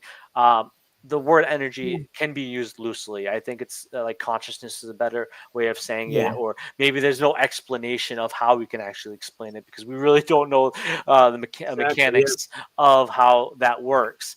But True. I think also human spirits that maybe don't have enough capability or that connection into this reality, they appear as shadow people too because they aren't able to really truly manifest how they want to, or maybe there's some law of this is how they have to appear. But yeah, so it can really go different ways. I also sometimes think shadow people can be what we talked about as well, manifestations or projections, thought Oh, forms are tend to know to be experienced as shadow people because they weren't fully created like they were imagination, right? That wasn't fully Mhm. sure. constructed, or an archetype, right? So Hmm. so shadow people can be definitely spoken in many different ways, and some people would even say that they could be aliens as well. If you get Mhm. into deep ufology, right? Aliens appearing as shadows in with their room, and then they're abducted. That's in a lot of abduction stories of the last thing they remembered was these shadow figures in the room, right? Um, Really? but Okay. but so yeah, it can be experienced in many different ways. Like I believe one of the things I was working with Sabrina. I think you guys all know Sabrina, Sabrina and Anthony, but she wasn't with Anthony at that time. So this was a long time ago. So Sabrina Wow. actually had to get a case of MUFON involved, and this person was experiencing seeing shadow Wow. figures too. But come to find out, they might have something come up on the X-ray, or something like that. Like there was an object in the person's body, and they got MUFON involved. But even that case, Really? like that seemed to be paranormal at first, but it started to peel back as something different, right? Mhm. As another layer of it, which is more science fiction oriented, but Yeah. or even ufology oriented. But Sure. yeah, they can be interpreted different ways. Don't Mhm. like once again, people take shadow people and jump to the evil solution, Mhm. a conclusion, because Yeah. just evolution. I always like to say, and I beat this dead horse over and over again because so people make sense of it. It's an evolutionary trait of ours, right? When we were cave dwellers, it was instilled into us that if a brush moved, that there could be something in there and be cautious because if you looked Yeah. away, then you getting eaten by a saber-toothed tiger or something like that, right? So it was instilled and through evolution. has passed down, but now it's precautionaries to unknown things in general, right? It could be Mhm. Sure. it being in a spooky location, and or everyday life. So it's just be careful of how you know it to be. Once Mhm. again, not jumping to the wrong conclusion, and then looking through the multiple different lenses, like we've kind of drilled into earlier on. But yeah, Right. yes, shadow Right. people are very interesting. One of the people that I don't agree with everything he has to say about it, but but I think his way of explanation, and once again looking at it kind of unbiasedly too at times, is Mike Ricksecker. He's known for Yeah. writing about shadow people. I always say pick up some of his books because it makes you uh, it gives more thinking, more Yeah. questions. Like I said, I don't agree with everything that he has to say about it, Yeah. Mhm. not in a bad way. I Mhm. professionally, I think he's respected, and I love his Yeah. work. It's your But opinion on it. Yeah. but yeah, Yeah. but no, that's a good author to Mhm. pick upon of his books and his work on shadow people. Mhm. I Interesting. have a Yeah. Yeah. whole collection of drawings because I do the spirit Yeah, art, the spiritual sketch art, yeah, and I have a whole collection of maybe about 8 pictures of shadows, yeah, shadow people. Yeah. And when I was 3 years old, that's how I first seen the first spirit. When I was three, was a shadow in the kitchen, thinking it was my mom. And even my dog was barking, and I was 3 years old. The reason I know I was 3 years old because the following year we moved to Queens. I was in Brooklyn at that time, yeah, and the first thing I seen was somebody walking in the kitchen, and my dog. I had a puppy at that time. I'm three. I got a little dog. She starts Oh, barking at the kitchen. I get up, think it's my mother in the kitchen, and a little fat Italian kid wants to eat. stop. So I go running in the kitchen, Mom, hungry. And she wasn't there. I'm like, Mom, where are you? And she was in front of the house doing, because Oh, back then wow. Brooklyn was like railroad rooms. That's what they called them, the railroad rooms, like, one room after another. That's how it Oh, was. I see. And then the Right. kitchen was on the side. And she was in the front of the house making the beds because that's where the bedroom was. And she said, "What do you want?" Italian woman, "Man, what do you want?" "I'm hungry, Ma. Where are you? Are you in the kitchen?" "No, I'm up here." So that's how it happened. That's my first experience with anything paranormal was at 3, and it was a shadow person.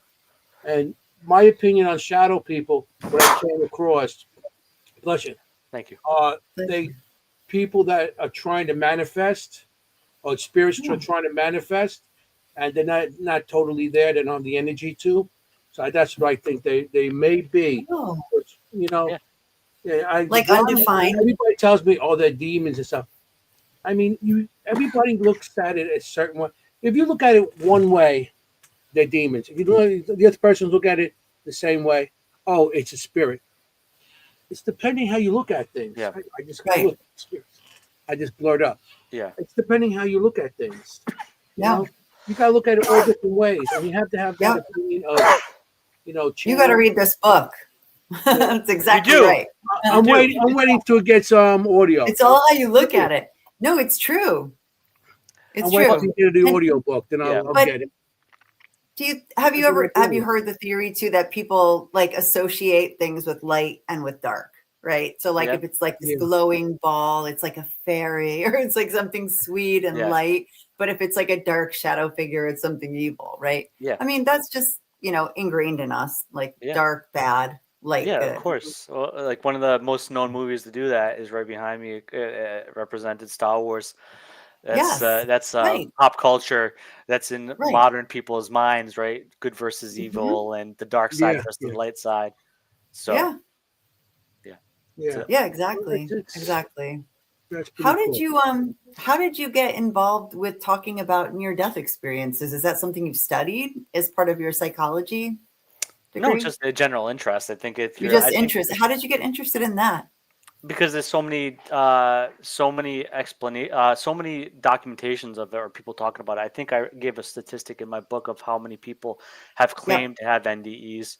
um Not so inclined to know that off the top of my head. I think it's anywhere from 40 to 60%, which is still a lot of people. So I Yeah. just find it fascinating. I think if you call yourself a paranormal investigator, you're the umbrella. Paranormal is the umbrella term. Like if you just do ghost hunter is a perfect word for it. Or if you're a UFO Yes. guy, you call yourself a ufologist. Or if you're a cryptid guy, you're a cryptozoologist. Like there's different pathways in the paranormal. But I think if you're a paranormal investigator, you should be interested in the whole spectrum of it. That's NDEs, that's True. Bigfoot or cryptids, that's UFOs, that's spirits, angels, demons, light, good, Right.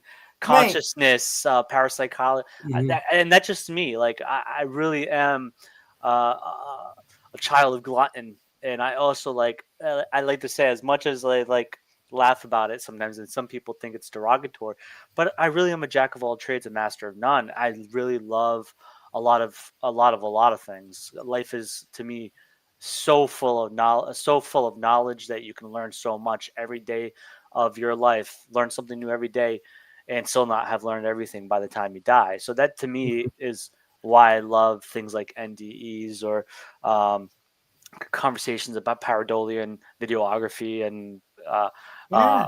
photography and stuff like that. Like it's crazy. Like it people really um, got in my mind and see how my mind works. Like I'm paranormal in itself, right? I feel I like we're the same person. I'm yeah, like eating my cereal. I wonder what's in this cereal. How come? What was it like to make this cereal? Like I'm literally think about everything, yeah, everything.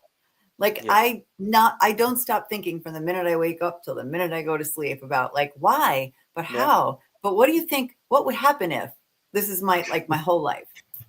Yeah, I mean we were recently trying to make contact with the god Pan outside in the woods. So like That's awesome. there's no limits. There's no limits. Like why would you put limits on yourself with the Yeah, paranormal, right? Oh, yeah. Otherwise, you're true. going to be sitting there. What's your You know, name? How did you die? Like it's going to be the same old shit constantly, Like right? Like mhm. you're getting nowhere. yeah, You're getting nowhere. Try something When I new. first got into this paranormal stuff back in the 70s, trying to investigate and stuff, there was no specialty.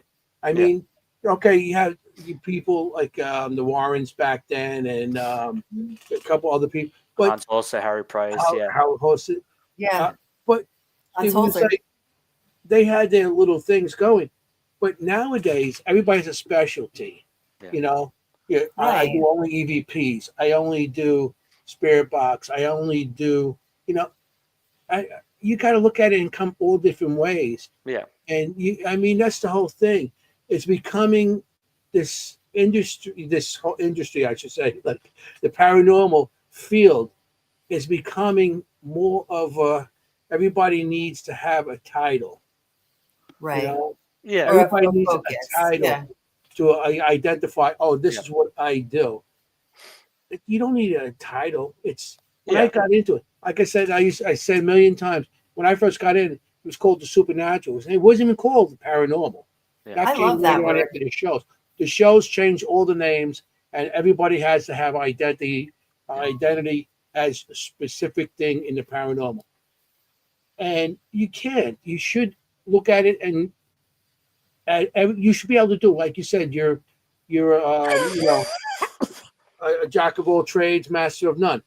That's the way we should be, yeah, because we should look at it all different ways, not that one specific way. It's like that horse Yeah. that has the thing on his eyes that has to go straight. No, Yeah. we should look all take everything in.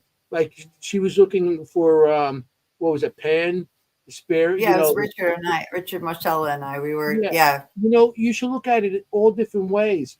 If you go to a location, you might go there for spirits and see it, think you're seeing a UFO in the sky, or maybe some cryptics. So I mean, you're into it. You should be open minded to everything, yeah, Yeah. because that's how we learn. You have to be yeah. open minded. Don't get me wrong, too. I agree with probably 99% of what you just said, but I definitely think people will focus on things because you think about it, Right. right? You said you're an electrician. I work in construction too. My focus is HVAC and plumbing. I've been doing that over a Mm-hmm. decade. I'm a project manager now. I don't really work in the field anymore, but I Are you did. one of those? And project so, managers. but but still, at the end of the day, as we, in normal day life, we have focuses, right? People are doctors, Sure. people are um freaking electricians, they are plumbers, they're firefighters. So I think people are automatically are like that. So when they get into a hobby, like if you get into a hobby and play hockey, you're left wing, right wing, center, Of course. you're the defense, you're the goalie. So even in like hobbies, we all have positions. So I think that the Mhm. focus isn't a bad thing. Like I could say I'm an oxymoron and I agree with you, but I'm a demonologist. That's what people know me as, right? So Yeah. that's a Yeah. focus, but it's a love. And if I had to pick anything, I could be an ITC guy. I Mhm. could be a UFO guy because I have probably very similar knowledge in those topics than those Yeah. like those people do. But Right. those people do know a little bit or a lot more than me at times as Mhm. well because they're doing it every day, right? Yeah. With demonology, I'm not doing it every day, matter of fact, but I do it every day, in like an analogy sense, right? Yeah. That's the focus I do to help people. And I think that there's focus that ain't bad. And I just think sometimes like the titles do get a little silly. Like I just don't like the big thing is demonology, right? A lot of people say they're a demonologist, but they really don't have the theological training. They don't Mhm. have a degree. They might push a cart at Walmart, and then they're the person that's trying to tell you about demonology, which is never wrong.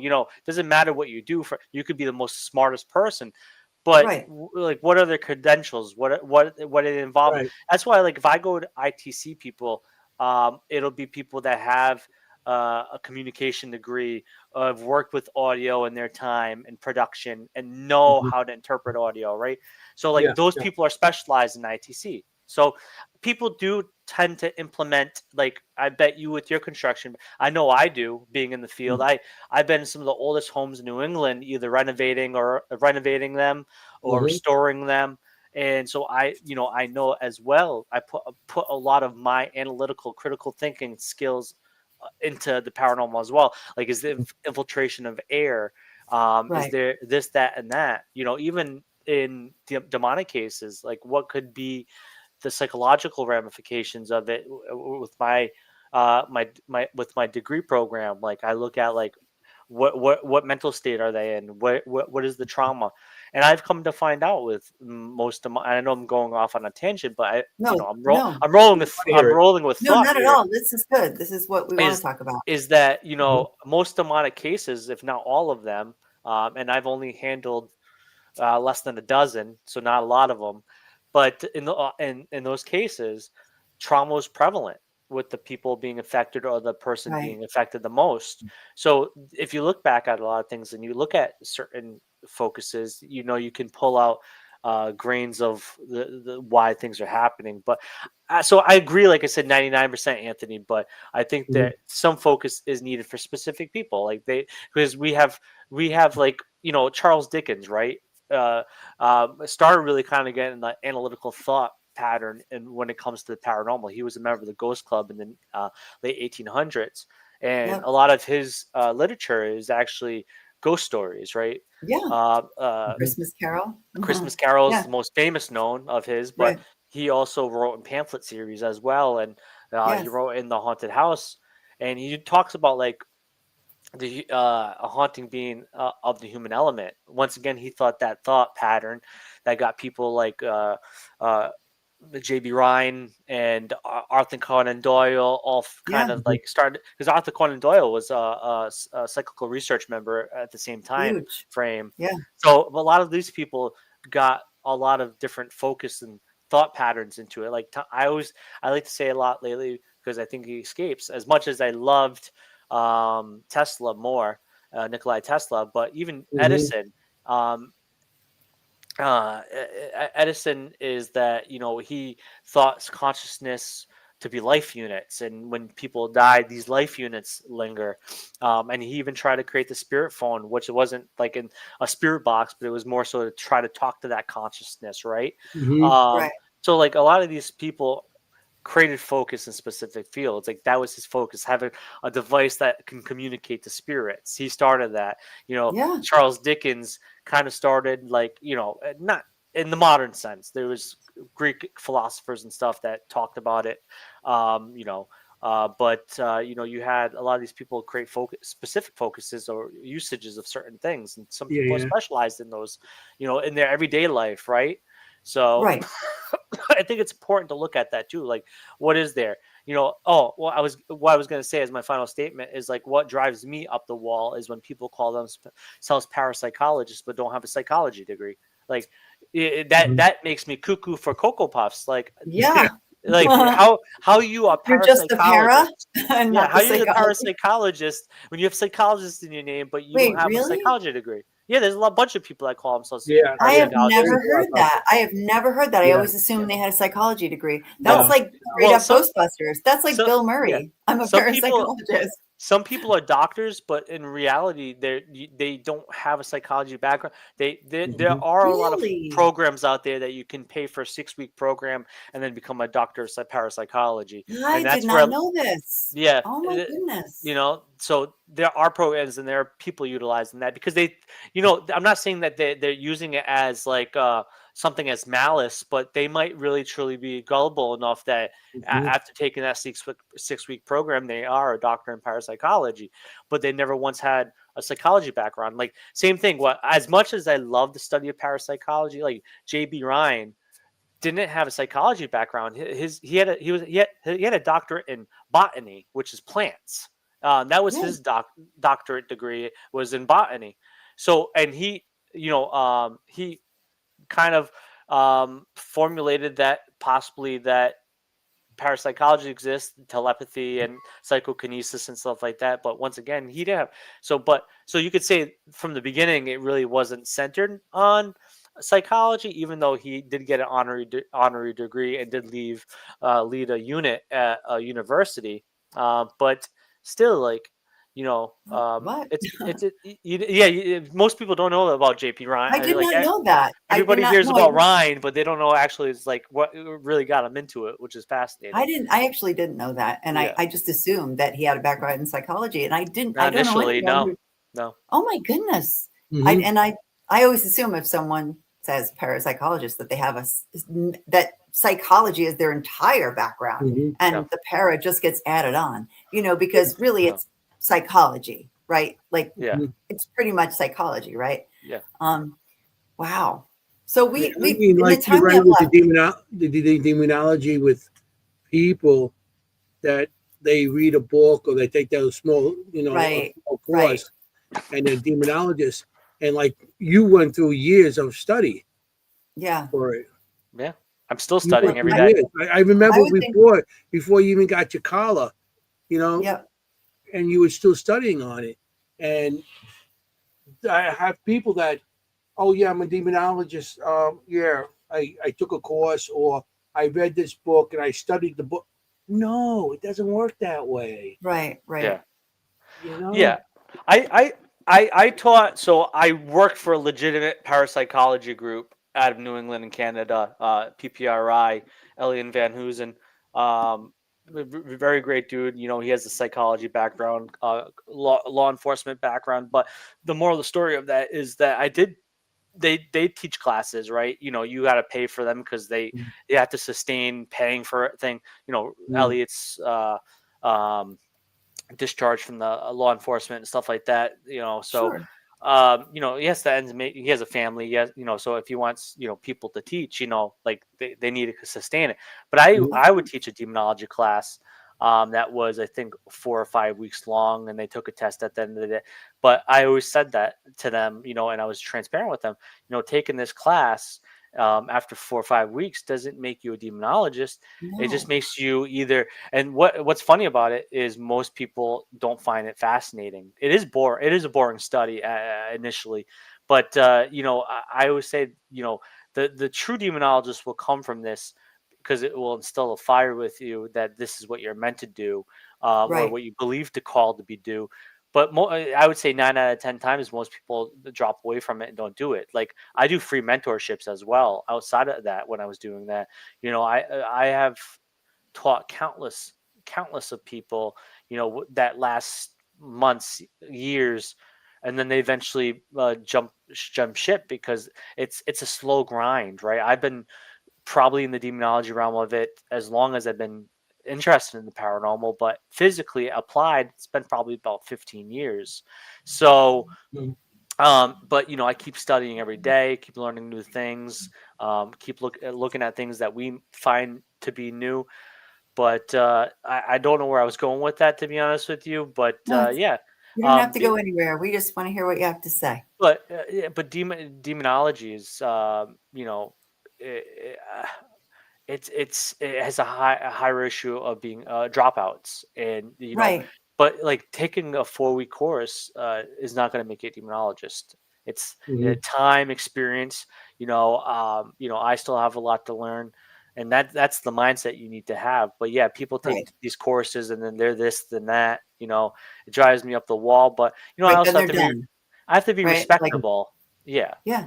What just angers me though is when you have people that are demonologists going in people's houses and they're making their lives worse. That's what I dislike. I hate when people are Mhm. are believing they're doing what's right, but they read that book or two and now they're an exorcist or they're a Right. demonologist or they're a parapsychologist, and they're doing these heinous things to people unbeknownst to what their intent is. Mhm. Like they might be trying to Right. do good, but they're just not doing good. They're making it worse. And I'll even admit, even a couple of my cases in my youth doing this, other people had to get involved because I fumbled the bag. I didn't do everything I could have, or I just had to move on from it because it was just drawing too much time from my life. But yeah, you have to do that as well. But yeah, like I said, if you're Yeah. interested, yeah, I give free mentorship. It's a slow burn because it's your pace. I give you books to read, and we do a question and answer kind of thing, and you pick my Mhm. mind, and I pick your mind, and if you really want to be a demonologist, we get in deep, like why you want to do this, what's your faith, like That's it's good. really a journey, I like to say, but a lot of people jump off the journey because it really is at the end of the day a lot to take in. And Sure. as much as demonology can be exhilarating, it is there's a lot of boringness to it.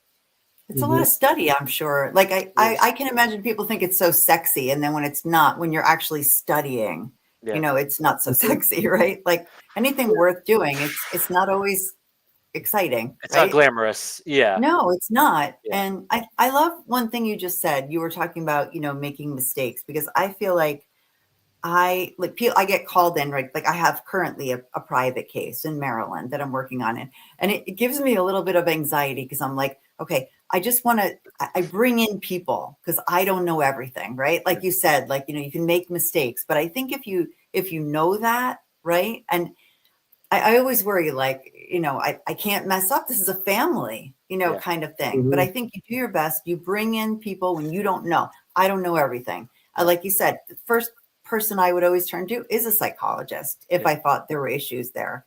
I Hmm. think psychology is, such a huge part of what we do. It's a Yeah. massive part, if not entirely, really what we do, Mhm. Um, it's involved in every aspect of hauntings and things like that, in my opinion. So, No, I wholeheartedly agree too. yeah, We're talking about how we like approach investigating, how we, how our mindset is to get rid of the expectancy effect. The same yeah, thing how I handle clients is, I go there without expectancy and I go there unbiased. I go there to make the family feel, yeah, I want to either prove or disprove their claims, but without being biased. But right. I truly am just going there to observe. A lot of the times I'll make them laugh. I'll be comedic. I'll try to bring levity to the situation, Yeah, and that's what I do. And then I do my thing, right? I don't go there making it about the paranormal. Yeah, we do our walkthrough. We do this or that. We talk about some questions about, but I try to generally keep it open ended, and I bring levity to it. I want them to right, have a good time and a bad time, right? Mhm. And I want them to remember me and say, well, this guy helped me. He wasn't serious. He didn't charge me. He did this, that, he took Mhm. care of us. And that didn't happen all the time. There's people that unfortunately didn't listen to me and I walked away and then I am the a-hole because, there's only so much times you can lead a horse to water without the horse drinking it, Right. where you Mhm. just Right. say, this horse is done. It's not going to gallop anymore. Yep. Um, but that's the thing about residential cases. You have to definitely look at it a different way, and I think Yeah. that's why, once again, to plug my book one more time, if you There do you go. Yeah. residentials, this Yeah. book is a great primer of It understanding the is. human psyche. Yeah. Well, matter of It fact, really we is. really got like 10 minutes left. So I want you to plug everything you can that we could Yeah. how can we contact you to get the book and where they can and anything you have coming up that you want to plug also. Yeah. What's coming Yes, up for you? nothing, to be honest with you. I love it.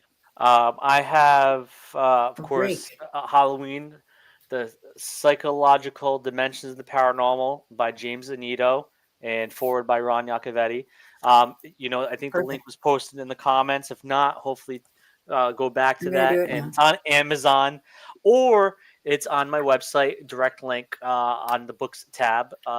It is jamesanito.com. So my name right there, the Italian name. Two N's, two T's, and an O, I love it. ANNITTO. So jamesnito.com, or if it's easier for you not to spell my name, demonology.org. I, Demonology.org also links to my website. You can buy the book there. As far as events and stuff like that, not yet. I do. I am looking at a slow pace. I don't expect to jump full hurdle back in because I did make promises to my family and I want to see my kids grow and I don't want to be traveling Mhm. as much as I did unless it's emergencies for cases and stuff, which my family's understanding of because they know that's my vocation. right. If you want a signed copy, you can also reach through my website. If you want to sign copy it, you can read it, mail it back. I'll cover the shipping and handling one way. But yeah, reach out to me for a signed copy, jamesanito.com or on Facebook, James Anito. And most likely you'll get the best updates from me on Facebook. That's the only social media platform I have. So if you want to add me on Facebook, once again, the same name. Also, my website links to my Facebook. You can do so. That's really all I'll have to say. Oh, and like 2026, look forward on, once again, it would be announced on my social media when the release date of my second book, History of Demonology, I love it. is out for release, which the Mhm. forward by that is Keith Johnson. Oh, nice. Okay, Keith. Yes. Very nice. I don't Uh, think if I asked you to sign my book, there'd be any room since I wrote in it. I'm going to have to buy Well, another one. we might have to get you a new copy. I'll cover it and I'll sign it for you. No, I feel like I need another copy. Yeah, Exactly. you. Because even on the first, look at this. I even wrote on like the first pages. So bad. but So, can I ask you out of what if you had to pick one part, like out of the three parts of that Oh book, because my it's a three-part God. book. You're not What going to was your ask me favorite? that. What was your favorite section? I dog-eared it. So I'm going to tell you what chapter it was. It was, hold on. Well, it's basically what I just said about archetypes. We were just talking about this one, chapter 6. Chapter 6, which is part one. Yeah, the Yeah. collective unconscious Yes. and the effort. Yeah. Jungian theory. Yep. I'm a big young, by the way, I'm a Tesla girl and my background's chemistry and physics. So yeah, Oh, I'll have I'm to a pick your Tesla mind. girl and Mhm. also a young girl. So I love Oh that yeah. one. Yeah. Yeah. This is the one that I dog-eared. I loved. I read it a couple times. Very good. Oh yeah, Jung and Freud and all that stuff. Yeah, it's Yeah, interesting. They were very exactly. anecdotal thinkers of our time, but a lot of what they, at least with Jung, is starting to come to fruition. Like guys, something you would know then is with his idea of collective unconsciousness. Now we're understanding that to be genetic memories, Right. which is Which fascinating. is, it's that we could go down that rabbit hole for hours. That's Definitely. an L of mine. Like It's a one rabbit of hole. the crazy things I know we got like 5 minutes, but for No, it's people good. Go.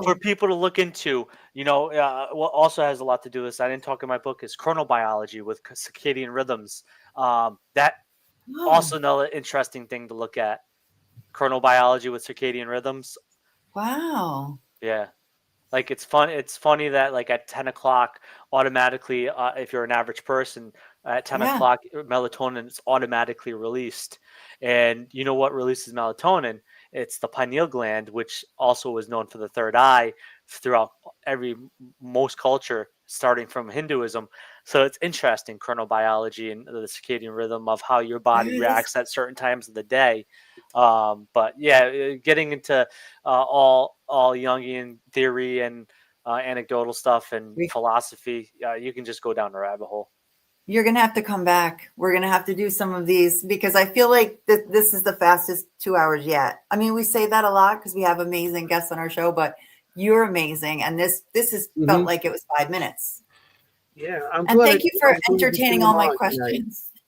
I bet you had more questions, Jenny, but I I talk have like a lot. 25 more. So It's like he knows me so well. It's like we've known each other for 20 years. It's like, Yeah, maybe 50. Yeah. yeah, I know I she have, has like, more questions. Question We need marks, exclamation another 2 marks. hours for her questions. Seriously, sorry, You know, Anthony. we You've had been it very great. patient with me.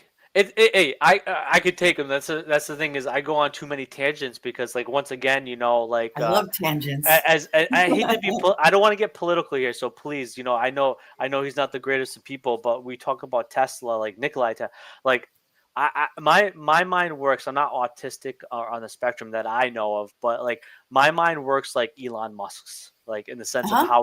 how he kind of communicates to people, Yeah. because like he starts talking about one thing, then switches to another topic, like in random, Yeah. and like or thinking of something, he goes down that rabbit hole of a tangent. Like, of course, there's other people that have spoken through him like time, but as recent ways, that's how I get excited about things, and then I jump to the next thing, like, or it Oh, leads sure. to that.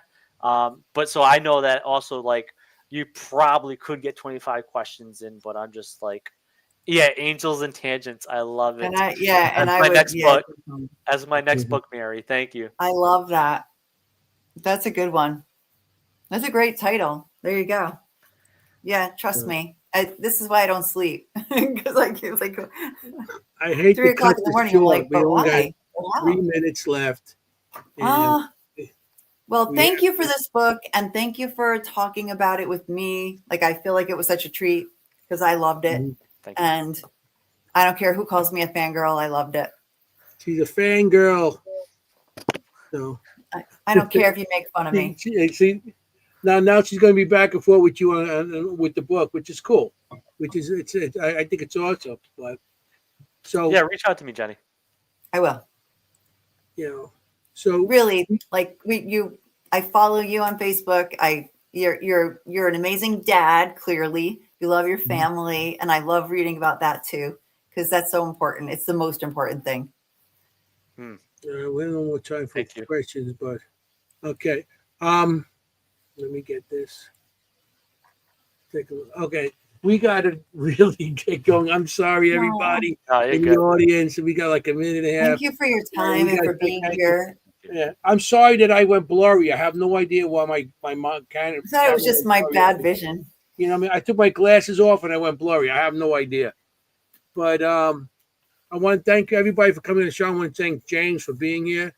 James, thank you so We're much. gonna have James. We're gonna have to go to his house, discuss his book, and have some pizza. Over some pizza. Yeah. Over some pizza, I We're like gonna it. have to go down. We're gonna have a trip down to Rhode Island.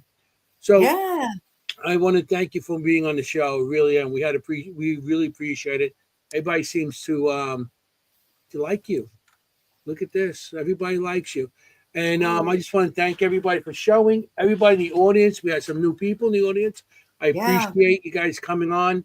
I hope you guys like the show. If you like what you see, please subscribe to the network, to our YouTube channel. And if you like the show, hit some likes, hearts. I don't There you care. go. Anything. So I just want to thank everybody for being here. And I just want to tell everybody, remember this. If you're going out investigating, you got to be safe. because you want to look for ghosts. You don't want to be a ghost. Forget about it. Ciao, familia. Good Bye, night, everyone. everybody. Thank Thank you you. again. Thank you. Hey, how you doing?